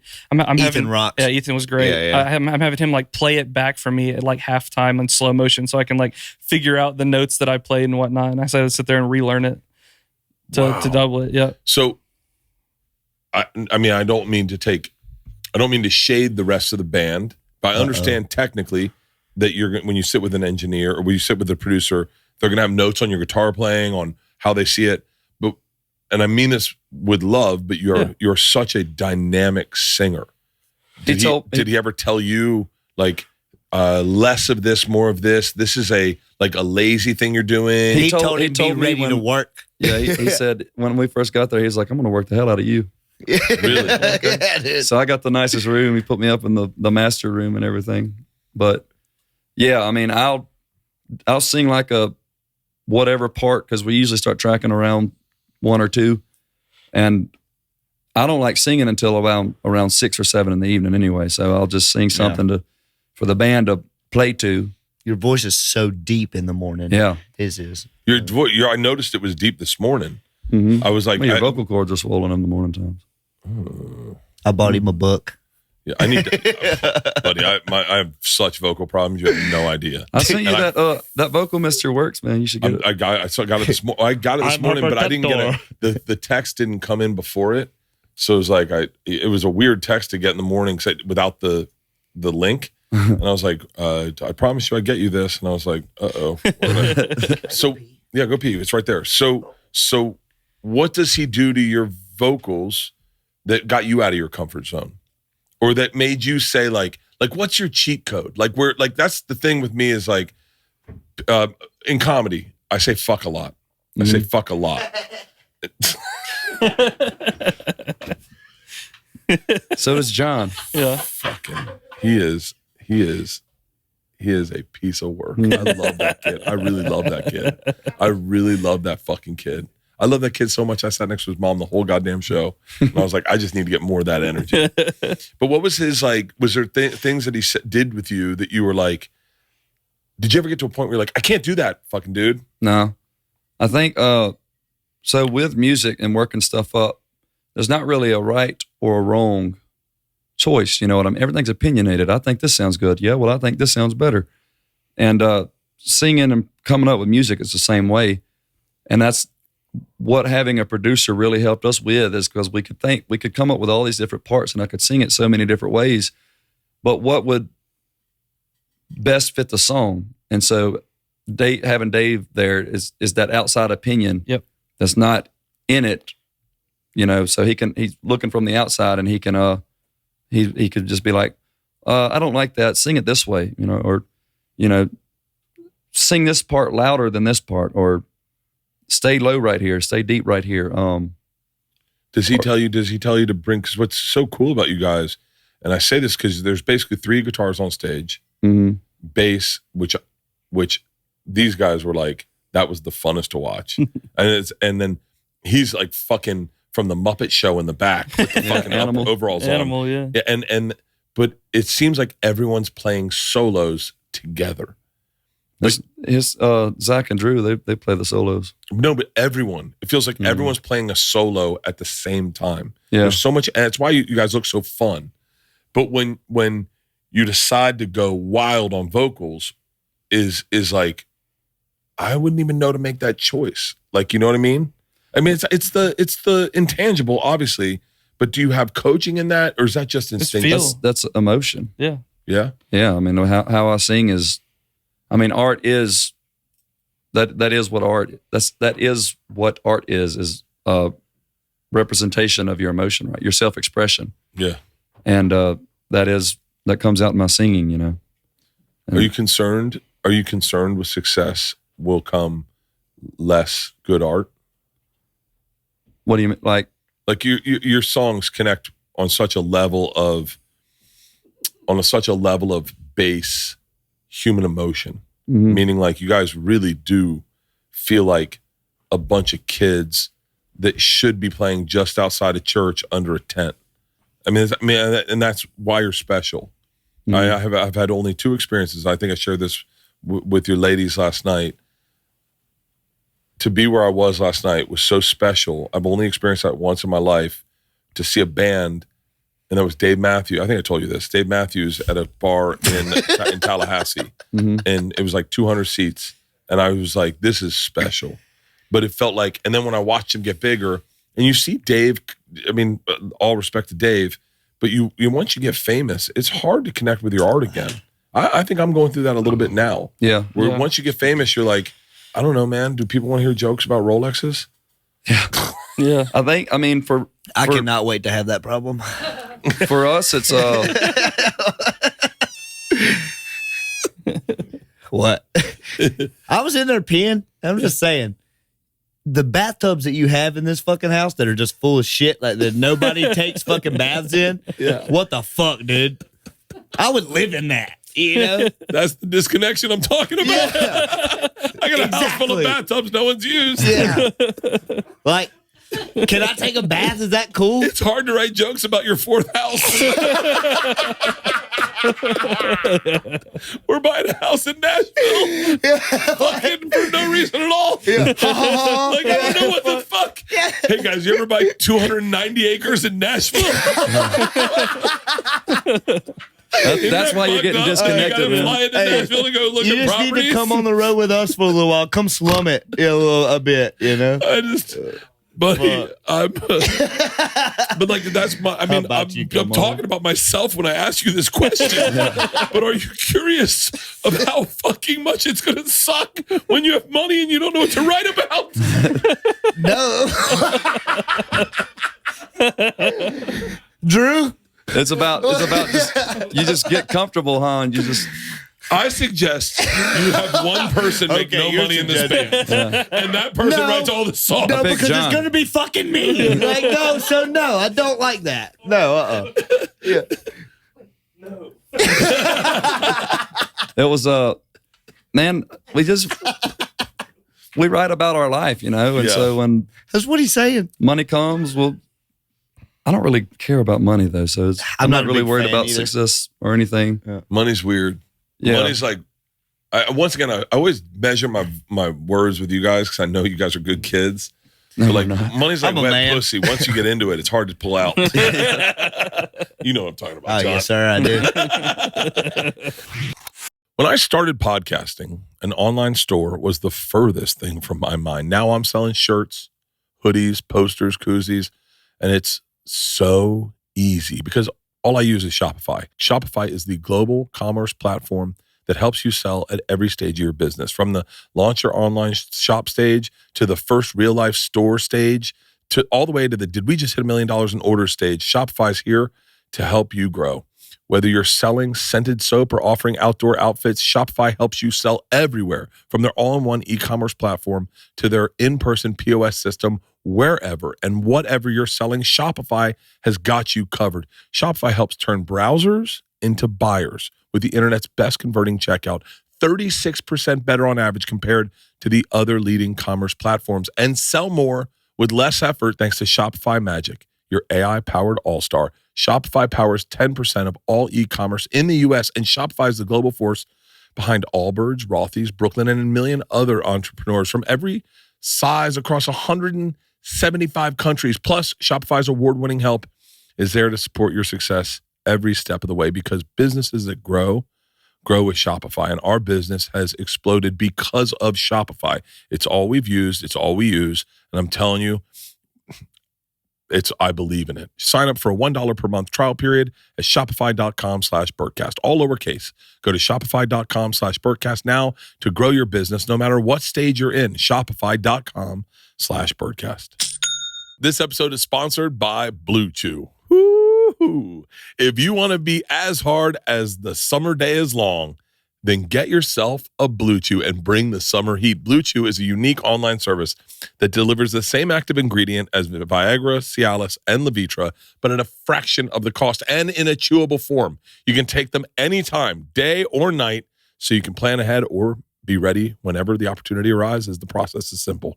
Sign up at BlueChew.com. Consult with one of their licensed medical providers, and once you're approved, you'll receive your prescription within days. The best part, it's all done online, so no visits to the doctor office, no awkward conversations, and no waiting in line at the pharmacy. Blue Chew's tablets are made in the USA and prepared and shipped directly to your door in a discreet package. I'm telling you, these things work, and they are awesome, especially when you take one in the afternoon and just let it just marinate. Too descriptive? I'm telling you, they're that good. Blue Chew wants to help you have better sex. Discover your options at BlueChew.com. And we've got a special deal for our listeners. Try Blue Chew free when you use our promo code BERTCAST at checkout. Just pay $5 shipping. That's BlueChew.com, promo code BERTCAST to receive your first month free. Visit BlueChew.com for more details and important safety information. And we thank you, Blue Chew, for sponsoring this podcast. The whole art process, when you're broke and struggling, I would say that's when your best stuff comes out. Yeah. And the real challenge is, can you make money and still find the struggle, still find the thing to write about? The inspiration, yeah. The inspiration's wild. Well, I mean, don't you still have like things in your life that aren't going the way that you want them to, right? You don't have struggles anymore. You know, I don't have much of a. Honestly, I mean, to be honest, whether it's much of one, but we all fight with things every day. I have my struggles. Honestly, probably just not getting drunk. What it is. So with us, it's very hard for us to make music on the road. Like when we get off the road, I don't even want to think about music until like 2 weeks later. Hey, can Pete get me another? Can I have another Miller Lite? Can I have one too, please? Yeah, and would you like to try a vodka soda? Sure. Yeah. Can you get Pete to get 2 Porosos and sodas? And I would love a Miller Lite. Keep going. I'm so sorry. I didn't mean to cut you you're off, fine. Brandon. Yeah, Brandon, and your little brother does all the fucking videography. Yep. All that shit that you see. I was watching him last night, and he's I met your little brother with Drew. Mm-hmm. I was talking to Drew, and they were talking about songs, and I didn't realize. I thought that was Drew's brother.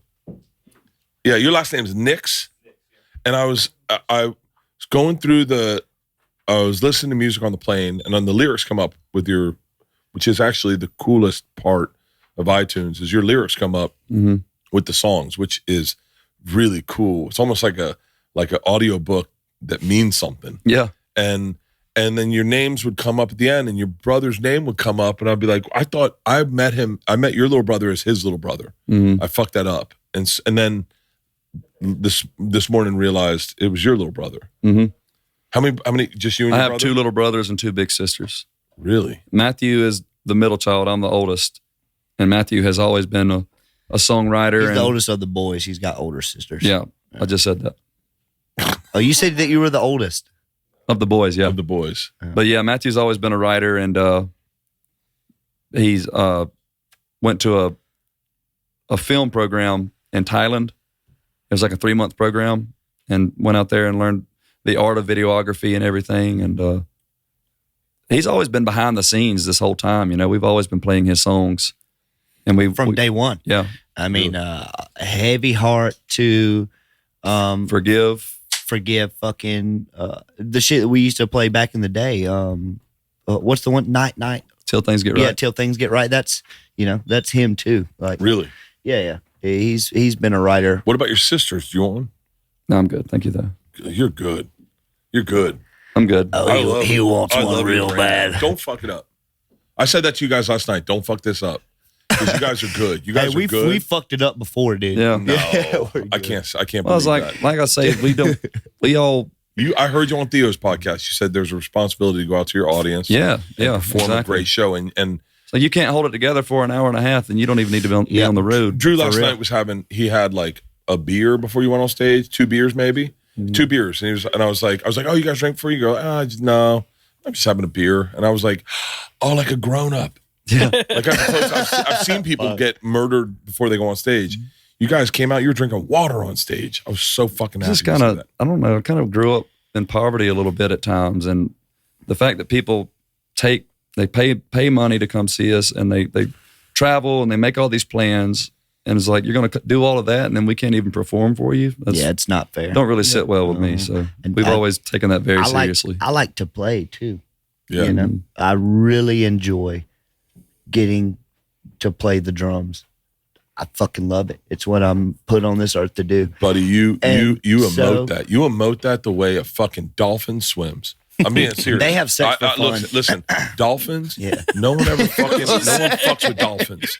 Dolphins are like a sacred animal because when they are at play, that is their life. The way a dolphin lives their life is constantly at play. Dolphin sees a boat and they go, fuck it, let's get in front of it and dive a couple times. They don't know that we're watching them. That's what a dolphin is. Well, that's what a dolphin is. And watching you on stage last night, you are a goddamn dolphin. You are up there. Thank you. And Ginger dolphin. All I could think was, but it's the truth, you know. Like it's the thing that permeates. Now, my craziest thing is hanging out with you guys last night. You never really listened to Smiths or Morrissey. Not really. No, I haven't gotten into Smiths. Smiths. Oh, I know you like the Smiths. Me and your mom are fucking kin. Mama rocks, bro. Yeah. It's so fucking wild. What bands, like I'm gonna run some bands by you and I want to give you your opinion. I just like one word from you guys or like a sentence from you. So let's start with the Grateful Dead. No. I like, oh wait, one word. No. Yeah. No? I like one song by them. I've never gotten into them. Friend of the Devil. I like that one. I couldn't tell you, honestly. Used to it's play just in my that. playlist somewhere. I don't even know the name of it. Okay. Like Ripple and Casey Jones. I think it's Ripple that Yeah, Ripple's great. The Casey song. Jones rocks. Yeah. Friend of the Devil. You know. Yeah. You ever hear Tennessee Jed? Mm-hmm. That's a good Tennessee Jed's a fucking band. We did Bertha, Franklin's Tower, fucking Sugar Magnolia. There's so many great Dead songs. The thing with the Dead is they got sold to you like Diet Coke, right? Yeah. It's just everywhere, and so you go, oh yeah. so it's yeah, good, I'm but it I'm gives good. you cancer later. Yeah, ultimately. But you forget that where it came from was this great thing that did not exist. Mm-hmm. And there were moments in your sets where I would catch bits of Jerry Garcia, where I was catching it, and I'd go, "This is wild." I wonder if they're influenced by the Dead at all. But that's interesting to hear because I'd catch it. You guys would change. You'd change. I forgot what song. I said last night I should have taken fucking notes. There was a song where you changed rhythms in it, and I went, oh, It's probably On My Knees. I think it's On My Knees. There at the end. Yeah. And I was like, ooh, that's the sexiest thing you can do in music. Now, okay, Widespread Panic. No. No. What you guys had so many flares of a band you've never listened to, which is it speaks so much to why I love you guys. Because I said this to you last night, you guys were a fusion of Americana. Yeah. You're a fusion of, I hope this is received with love. There was a guy named Chris Isaacs. You know who he is? Chris Isaac? Chris Name Isaacs. sounds familiar. It does sound familiar. What are the good games we play? Her sins we say. I think I know who you're talking about. So Chris Isaac. Is that the girl? That's the girl. do we need to watch that? Have you not seen it? I haven't seen it. I haven't yet. seen it Do we either. have headsets for everyone, Halston? Put them on. It's so good. We'll put a pin in that, Headsets maybe? are right there. Headsets are right there on the. I'm gonna go pee right Go pee. You're not gonna listen to it? I've already heard it. Oh, you've heard it? Okay. Then And they have to stand there. Oh No, those are real people? I thought they were statues. Are they real people? Yeah. Those are real people. Oh no. She's hammered, dude. Critics. All right, I'm going to start the national anthem. Because I do it all the time. I do it all the time at my shows. You ready? This is how low I start. Oh, say, can you see by the dawn's early light? I want to hear how you start it. Just start it. Start it. Probably. I want to hear what key you go to. Well, I'm going to copy your key. Yeah, please, that's please, what I'm please. hearing, yeah. Oh, oh, say, can you see by the dawn's early light? Yeah. That's pretty good. That's pretty good. That's Fuck pretty you good. for that, Bert. Yeah. Dance monkey, dance monkey. Damn it, I should have called you Brett. Damn it. I could sing it deeper like you did. But I always, my fear is because it gets higher at the end. Yeah, So you got to start super low. I usually top out at the high A. Yeah. So I try to, if I do sing the national anthem. Have you done it before? No, never have. I don't really have a desire to, honestly. Yeah. I'm always scared I'll get like one of those guys that just keep looping around and they sing the second verse over and over again. Ooh. I would love what's the song I sing? Hey, hang on. Oh, hang on. I sing a song before it. I can't remember what it is. It's God Bless America, I think. I used to do it on this last tour. I'd do it. America. No. America. What's the one? From What is it, Halston? Thank From you. sea to shore. Nope. God bless America. I don't know if it's fucking. Your I don't fucking know. voice kind of rocks, dude. No. It. You know what? What- I got a it's good not- what- dad what- voice. what- I got what a would you good call dad that? voice. What- Bass. It is bass, isn't it? Or baritone. Yeah. Yeah. I used to think Dude, I I'm could sing a like, Barry fucking fan.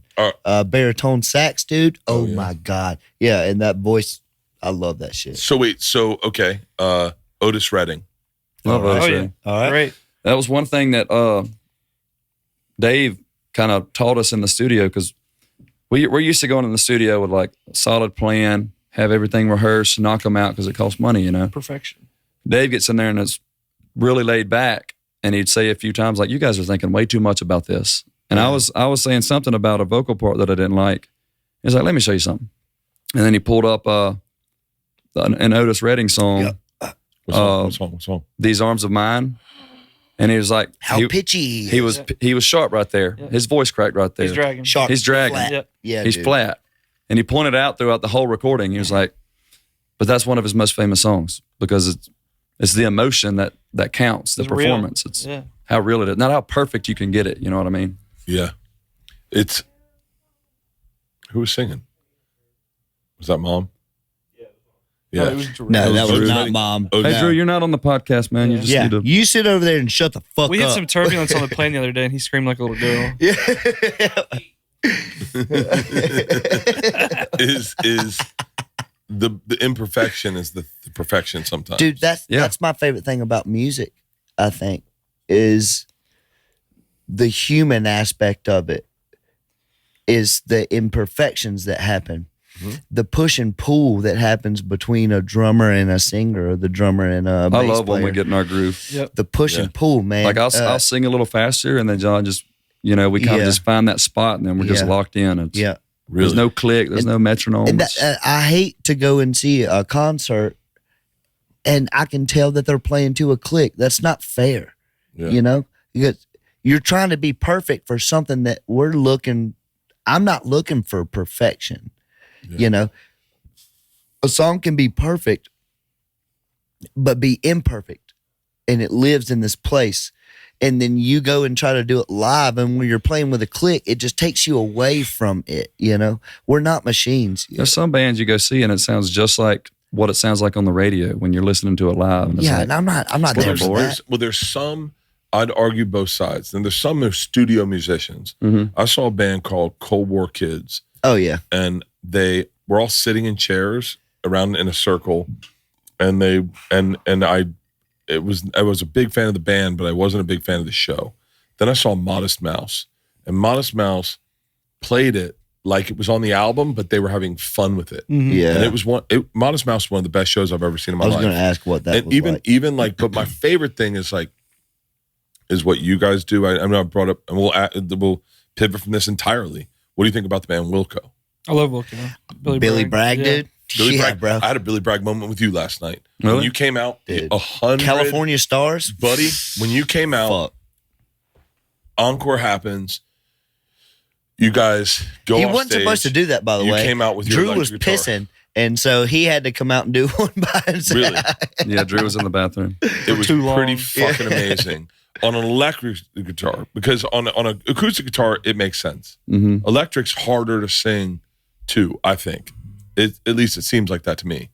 And when you were doing that, I had a Billy Bragg moment. I watched Billy Bragg live in LA by himself, electric guitar, and I think an amp on stage, and just played the whole fucking album. And I was like, what the fuck am I watching? But that was wild. Is that scary to do? No. No? No, like I say, I'm I'm telling not. you, dude, we're supposed to do this. Yeah, I'm doesn't- not really uncomfortable on stage. No, not at all. I'd much rather be on stage in front of people than in a crowd with people. Really? Yeah. With the I'm normies. the same way. I'm way more uncomfortable just, like at a bar, like hanging out with people than I am Yeah. on stage. Really? Yeah. That's Well, wild. on stage we have each other, Yeah. And that's like And I'm just very Andrew can talk to a brick wall. Andrew I can have a can't- great conversation with that brick wall. I can't hold a Andrew conversation. can talk to a brick wall, yeah. Yeah, it's like Andrew, he's just got that talent of talking to people. And I can't do it. I can't hold a conversation or Does Think the press run make you nervous?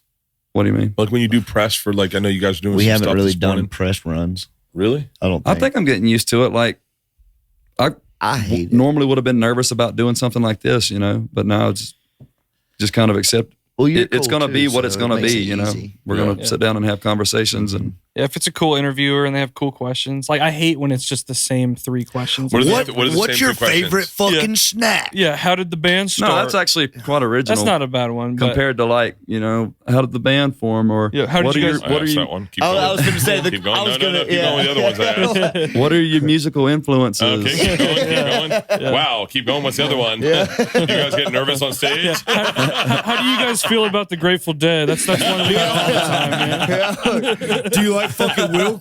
Like what? I love you guys. nerd. Yeah, I love you guys to go. I also hate when the interview starts talking about his own career. No, that's awesome. Like we never get to really sit down with somebody or that is an artist as well. Going back to that, I remember what I was going to say is like when we come off the road, that's when I start having musical ideas. You might just need to take a break from work. I got Just 9 months off. get away from all You of had it. 9 and- months. Yeah, I have 9 months off. How long does it take you until you start feeling like, Oh, I need to go? this morning. Like Yeah. I start. I the had second I that hop really. off, I had that really bad. the second I hop off tour, I feel very depressed, Yeah. and I go, I'm not doing shit with my life. Yeah. The fuck am I doing? I've got a limited time here. Why am I not creating? I'm not servicing my family. Yeah. I'm not servicing. That's my big thing. Yeah, and then And we're on salary, so it doesn't fucking matter,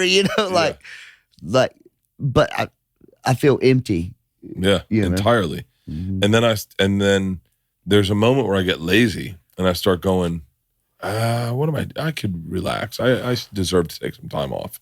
And then I start not partying really, but like I start Partying. No, not even partying, but like going like, let's hang out with friends, let's hang out, let's barbecue tonight, let's do stuff. I really don't have a. I mean, I guess I do have friends. Like, this was the but- first time we were home for the 4th of July in like 7 or 8 years. Yep. Yeah. Yeah, it So was awesome. that was Christina didn't strange. even come to my house, and I bought. Getting to shoot fireworks and grill on the grill for the 4th. I haven't done that. Did you hang out with your neighbor? No, not really. I know last year. Were we off last year? There was some time that you were like, I called you and I was like, what are you doing? And you're like, man, I'm just hanging out. hang out when you discover Michelob Ultra. Mm-hmm. Yeah. Mickey's. Wow. But that says, I was like, these Michelob Ultras ain't bad. He's like, I was just grilling some weenies, drinking some Mickeys with a neighbor, dude. I was like, fuck yeah, bro. Hell yeah. All right, love you. Bye. I had my first New Year's Eve off this past year in 22 years. Oh, we haven't had one in a long That's time. nuts, isn't it? This past New Year's we had all. Well, yeah. What were we talking about? I don't know. This is the beauty of, I know that as a listener of podcasts, this is what I like, is the hang. They're my favorite. I don't like I try to do a structured interview. You don't like questions about Wilco? I love Jeff Tweedy. He is. Have you heard that Pop Staples album? No. It's awesome. What is this? Listen, man. So Jeff Tweedy, you can probably talk smarter about it than I can. No, you take it, dude. Pop Staples, Jeff Tweedy is good. Listen, It is. Yeah. He summed it up. What is it? I don't even know what you're saying. so It's an it's a posthumous thing that Pop Staples had these demos, right? Mm-hmm. And so I don't know how, but Jeff Tweedy kind of got a hold of them, and then the album it's all Pop Staples stuff, but Jeff Tweedy got a band together and they formed the music and stuff. Yeah, they kind of filled the blanks in. Yeah. Really? Jeff Tweedy's son is playing drums. No. It's okay. No. I'm just gonna say what you say. Don't lose this. It's of all time. Like so Jeff Tweedy did. He used to do living room shows. You ever hear about these? Mm-mm. For $25,000, he would go into a group of people's living room. He'd travel there, go to their living room, and they could pick the set list, and he would play it acoustic, and then he'd give the money to a charity. That's cool. His wife organized it. I got a hold of these. There were 3 living room shows that I got a hold of, and they're fucking insane. It's all acoustic. He fucks it up.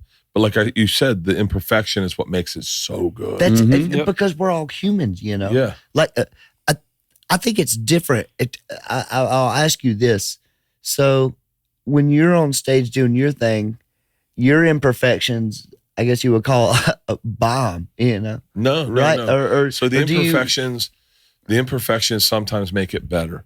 In comedy, sometimes are flubbing a word, and for comedy, it doesn't work. Mm-hmm. If you flub a word or you fuck up a joke, jokes are so perfect. They have to be so perfect. Right. That they've got to be clear, understandable. That's what's so strange to me about what y'all do, and that's why I love it so much. What we do is so fucked up. It is so fucking different. It is not what you guys do in any stretch of the means, in that it has to feel of the moment, but it can't be totally of the moment. Yeah. Because that's crowd work. Yeah. Crowd work's fine. That's awesome. It's great. Crowd work is fucking amazing. But that fucking of the moment is it's a manufactured of the moment. You know what I mean? Mm-hmm. I don't know. What's up? Cody Payne. Buddy. That's our dude. I know. He's like, he changed our lives. Yep. That's the man right there. Yeah. Well, we changed his. Yeah. Same thing. We all change each other's lives. Yeah. I don't without a doubt want you to play a song. I know you guys probably are weird about that, maybe not. I don't care, man. But like I made you guys do that at Nashville. Yeah. And it was When I like couldn't he talk. couldn't even talk. His voice was so He was messed on up. voice rest, and you're He- like, get up here. he He's looked like, at me fuck. and he said, you go, I'm on voice rest. And I went, okay, I totally understand, never mind. And then you You said didn't say never mind. Yeah, he did. I did. And then you said, piss. I got this. I did not have it. But it The actually said, I can't sing. I'm on voice rest. I'm on, yeah. Okay, pause. Cool. Sure. Anyone pissed has got to piss. I'll play this box. I have pissed. I've already pissed off. Whoa, look at that. Oh, there's a 12 string. Here, you want to take my seat? Take my seat and play here, and I'll just fucking I'll sit right here on the fucking thing. This show is sponsored by DraftKings. July is ending with a bang. UFC 304, not just one, 2 titles are on the line. Get your own crown. Jump in on all the action at DraftKings Sportsbook, the official sports betting partner of the UFC. It's super easy for first-timers to get started. Try betting on something super simple, like picking a fighter to win. Go to DraftKings Sportsbook app, select a fighter, and place your bet. It's that simple. The welterweight and interim heavyweight title round out the main card, but it is a stacked card of fights. And speaking of stacked, if you're new to DraftKings, listen up. New customers bet $5, get $150 in bonus bets instantly.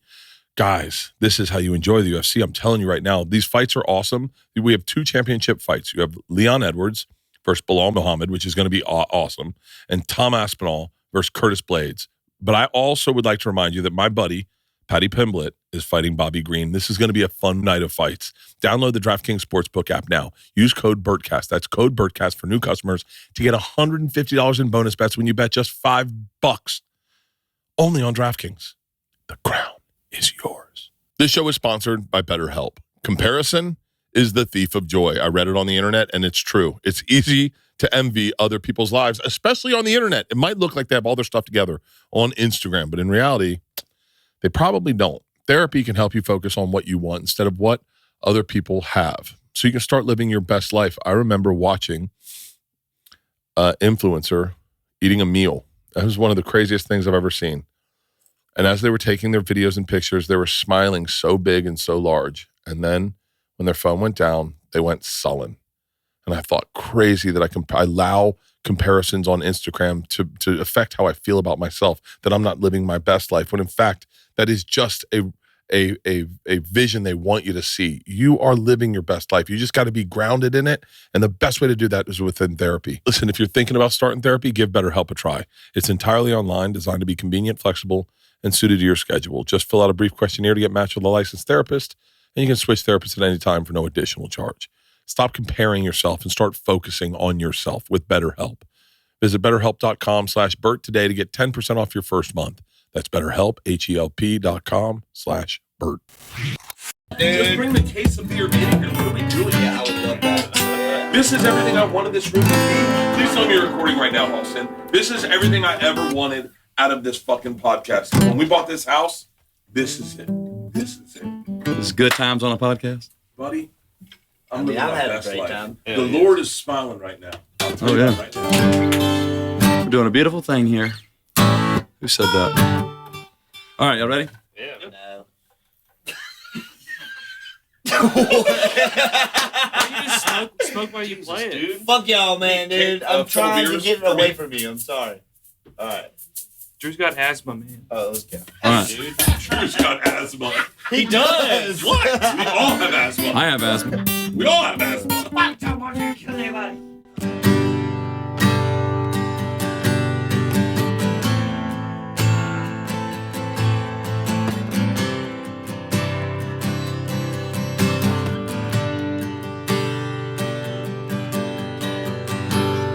I've had love and I've had heartbreak. I've walked tall and proud and fallen on my face. I've seen babies grow and loved ones pass away. I felt a sense of pride and overwhelming shame. There's joys and trials as we walk down every mile. I've been holding on to something. This all can't be for nothing. We're all made by these moments. I've been hanging on and hoping that nothing's ever broken. We're all made by these moments.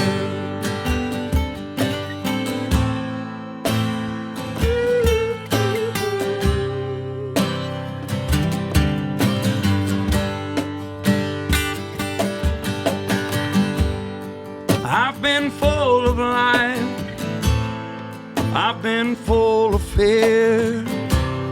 I wanted to be seen and wanted to disappear.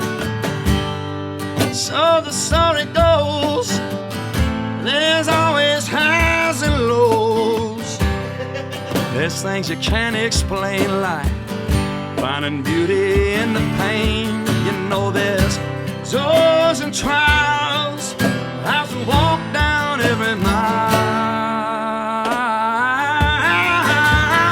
I've been holding on to something. This all can't be for nothing. We're all made by these moments. I've been hanging on and hoping that nothing's ever broken. We're all made by these moments. And in mysterious ways, even on the hardest days, there's solid ground I'm standing on.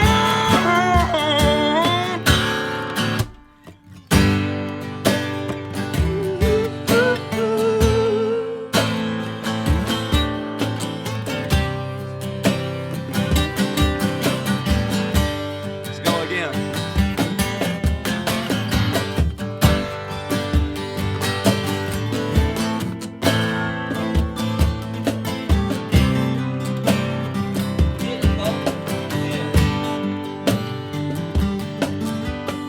I've been holding on to something. This all can't be for nothing. We're all made by these moments. I've been hanging on and hoping nothing's ever broken. We're all made by these moments. Love these moments. We're all made by these moments. Oh, all made by these moments.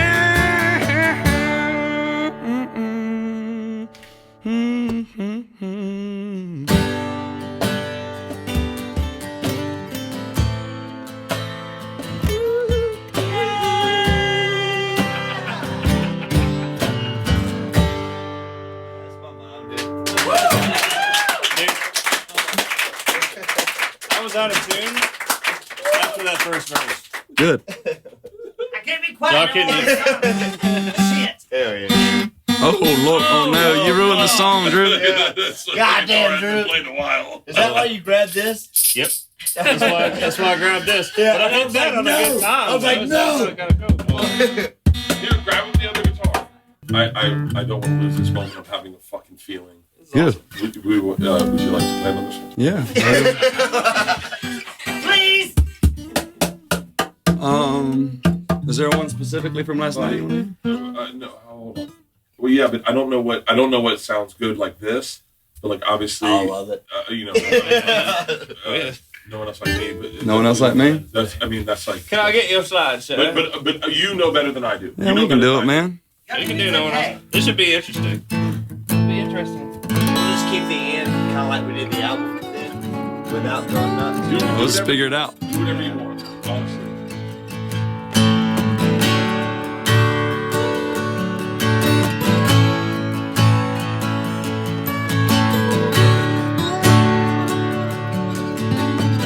How many mistakes can I make before I start to see? How much love will it take to make me not want to leave?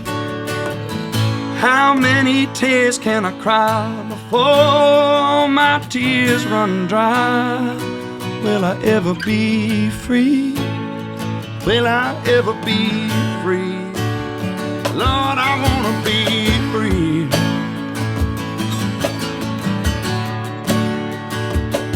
But I'm a broken rider, I'm a restless spider, and I'm looking for a little hope. I'm a shadow thinker, I'm a worn-out blinker at the end of his rope. I'm a dead man walking, I'm a preacher talking about love and how to be free. I'm a dying ghost with a heart like most, but Lord, ain't no one else like me.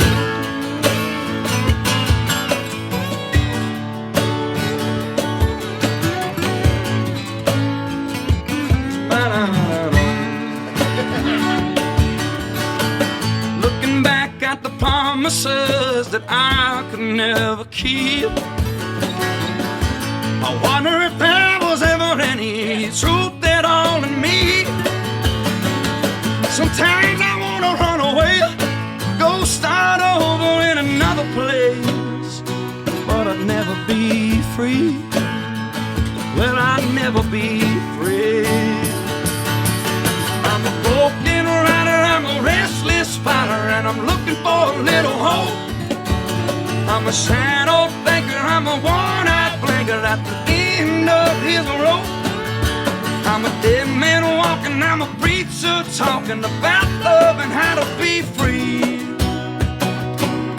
I'm a dying ghost with a heart like most, but Lord, ain't no one else like me.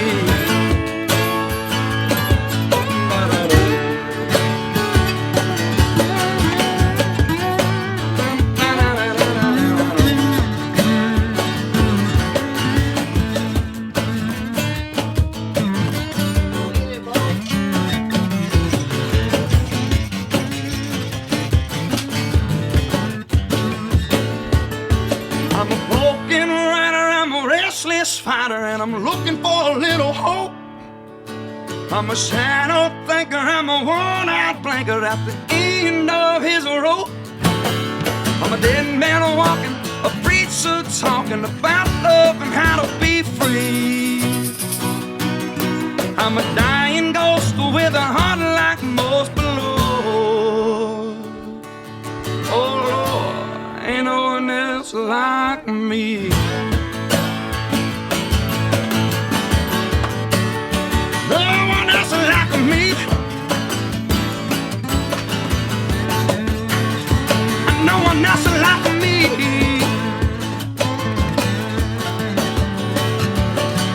Nobody else. Oh Lord, nobody else. Nobody else. Nobody else.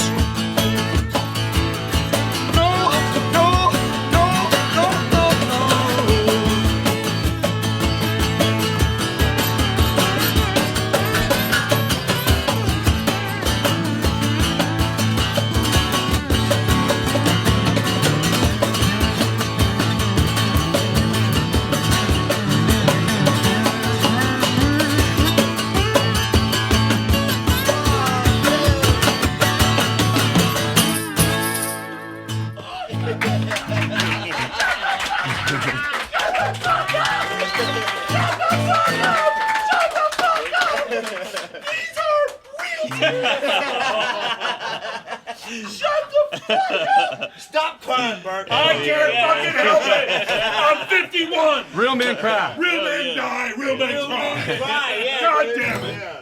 Fuck. Thank you, Zach. Oh my god. Oh my god. Oh my god. Well, we got to play your favorite then. Leon's sit next to me.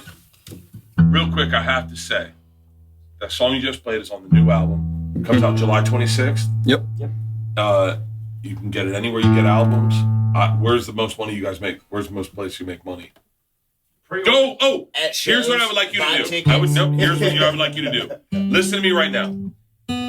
Pre-order their vinyl on their website, redclaystrays.com. Get their vinyl. I will say, you won't get the vinyl I got, which is the first vinyl ever printed and signed by the band. Yep. Leanne and I have it. Did you like that? Get their vinyl on redclaystrays.com and get it right now. Before they're gone. Before they're gone, and they're going to be gone in a second. Move quick. This is gonna be bad. Get ready. Hey, Cody, That's will you okay. bring me my Miller Lite over there? We're going to do this. Let's do it right. For every, should we just shotgun a beer? Fuck yeah! Hey, give me another beer. I'm just gonna kill this one. I'm gonna shotgun before you guys play. Okay. Dude, I do it all the time. We just kill one. Let's go. We just kill one. Yeah. I'll do it. Are we doing a whole one or just a whole one? Oh, that's This is not brand new. People are too fast. We are. My mom's a shit. Hey, Cheers. we'll close on this last song. Thank you guys for being a part of this podcast. Thanks for having us. Thank you for having us. Really, it's a I- big you, man. deal, so thank you so much. No. I will tell you this, and I said this to you guys all before. Leanne is a diehard fan. She's been listening to you guys on our Sonos at our house long before I even discovered you guys. I have to say this: Chris Porter's buddy worked. Did you guys work with the Rolling Stones or something? We opened for him. Okay, yeah. He was one of the techs at Rolling Stones, and he said to me outside our bus, we're smoking weed, and he said, "Hey, you got to check out the Red Clay Strays." We went in, we listened to this song you're about to play, and I became a diehard fucking fan on this one song. It takes one song to get you to fall in love with someone, and then you find their catalog, and once you find their catalog, you go, those are my people. They're speaking to me. This song, for me, represented. Are you crying? Are you fucking crying, dude? It represents everything every man out there that's with a chick that doesn't deserve that chick feels. Absolutely. It is the most beautiful song I've ever connected with. And I have to say, my favorite line in this song are two lines. Red clay is something you don't get unless you grew up in the South. Red clay is a thing that we all understand. knows. And when I pulled in, and this song is flipped a little bit for me and her, but when I pulled into her pop's house and her granny's house, it was red clay, met that gravel, and I got, when you said that, I went, that's my girl.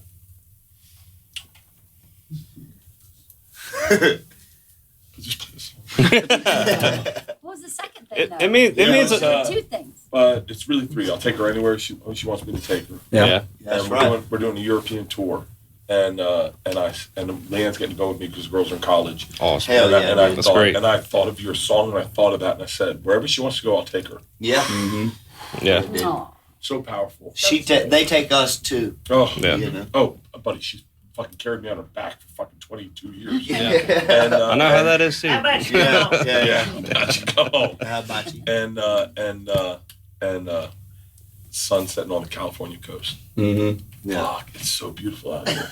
It And I'm is. so glad you guys are experiencing California Thank you for in the most amazing way. This is not your last time here. I just hope that when you guys are fucking doing the Hollywood Bowl, you remember me. And you'll just let me come backstage and drink your beers. Yeah, that's it. You can always drink my beer. It's going to be Miller Lite. It's going to be me and You you. can always Everyone will be in drink rehab but me and you. Yeah. I'm right here. Cheers. Hey, murder this Rehab beer. for quitters. Murder And this Mama beer. didn't raise Hey. a quitter, dude. Hey, continued success, gentlemen. Let's go. I wish you all the best. I hope everyone in the world discovers you and falls in love with you the way I fall in love with you.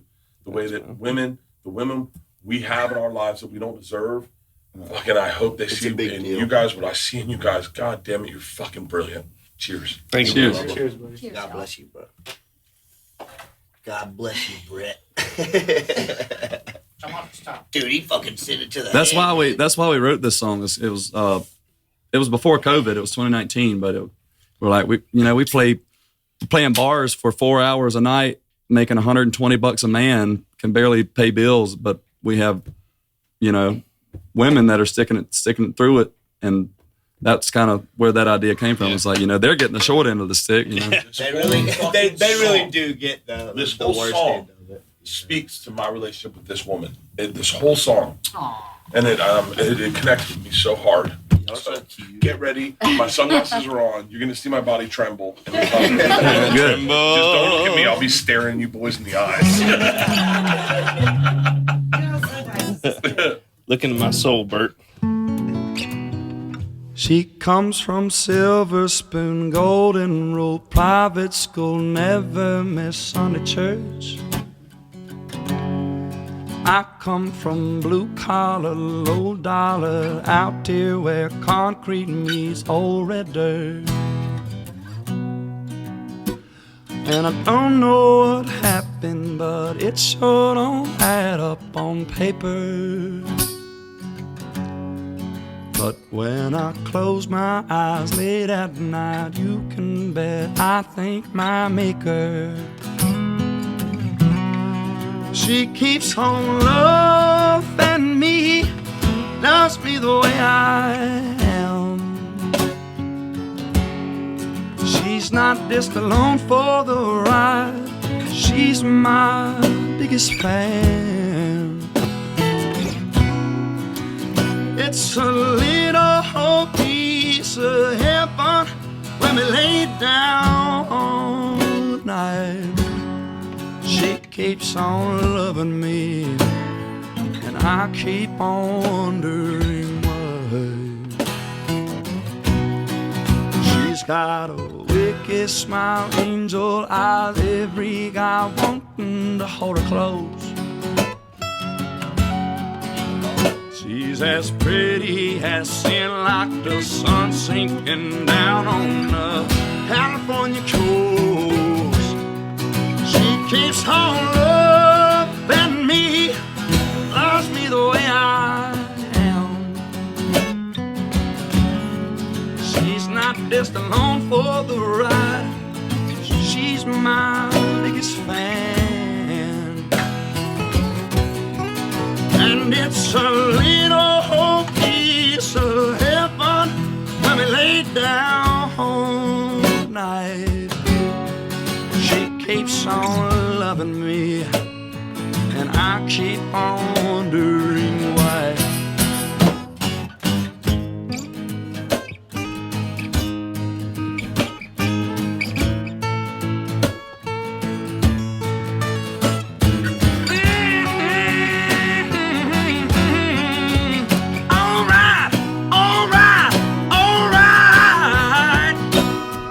Don't know what happened, but it sure don't add up on paper. And as long as she lets me, I'll take her wherever she wants me to take her, Lord. She keeps on loving me, loves me the way I am. She's not just along for the ride, she's my biggest fan. It's a little piece of heaven when we lay down at night. She keeps on loving me, and I keep on wondering why. She keeps on loving me, and I keep on wondering why.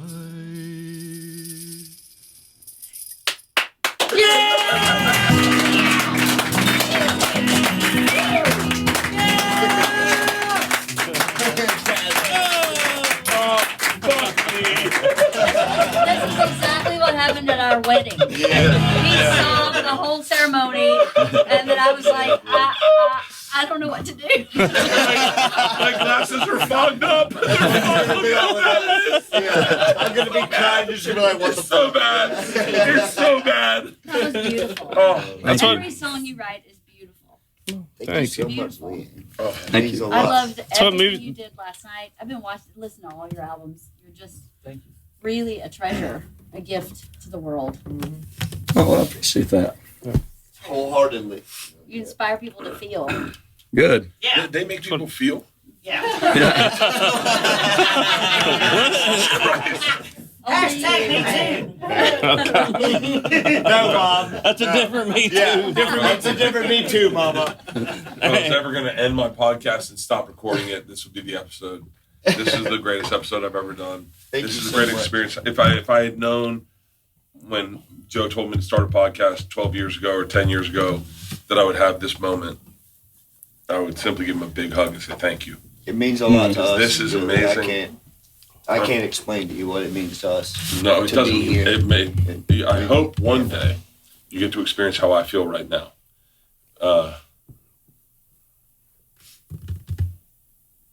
Thank you, Brett. I really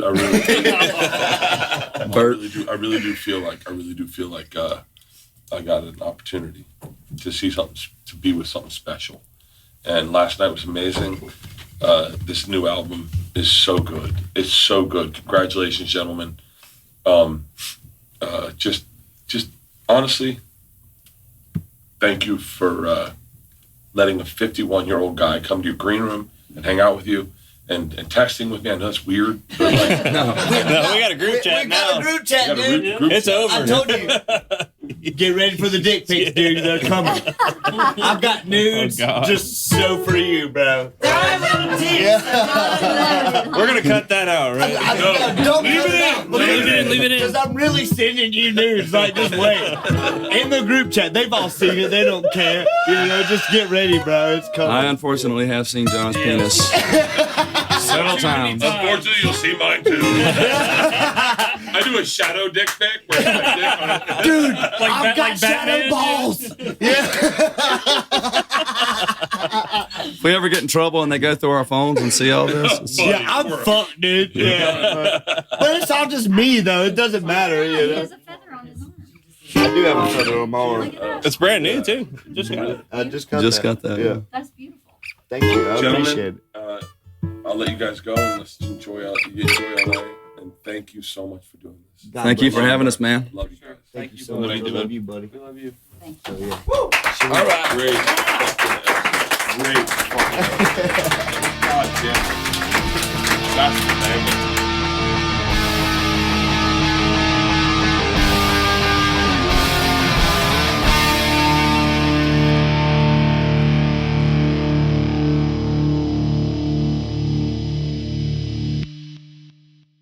This episode was brought to you by The Machine.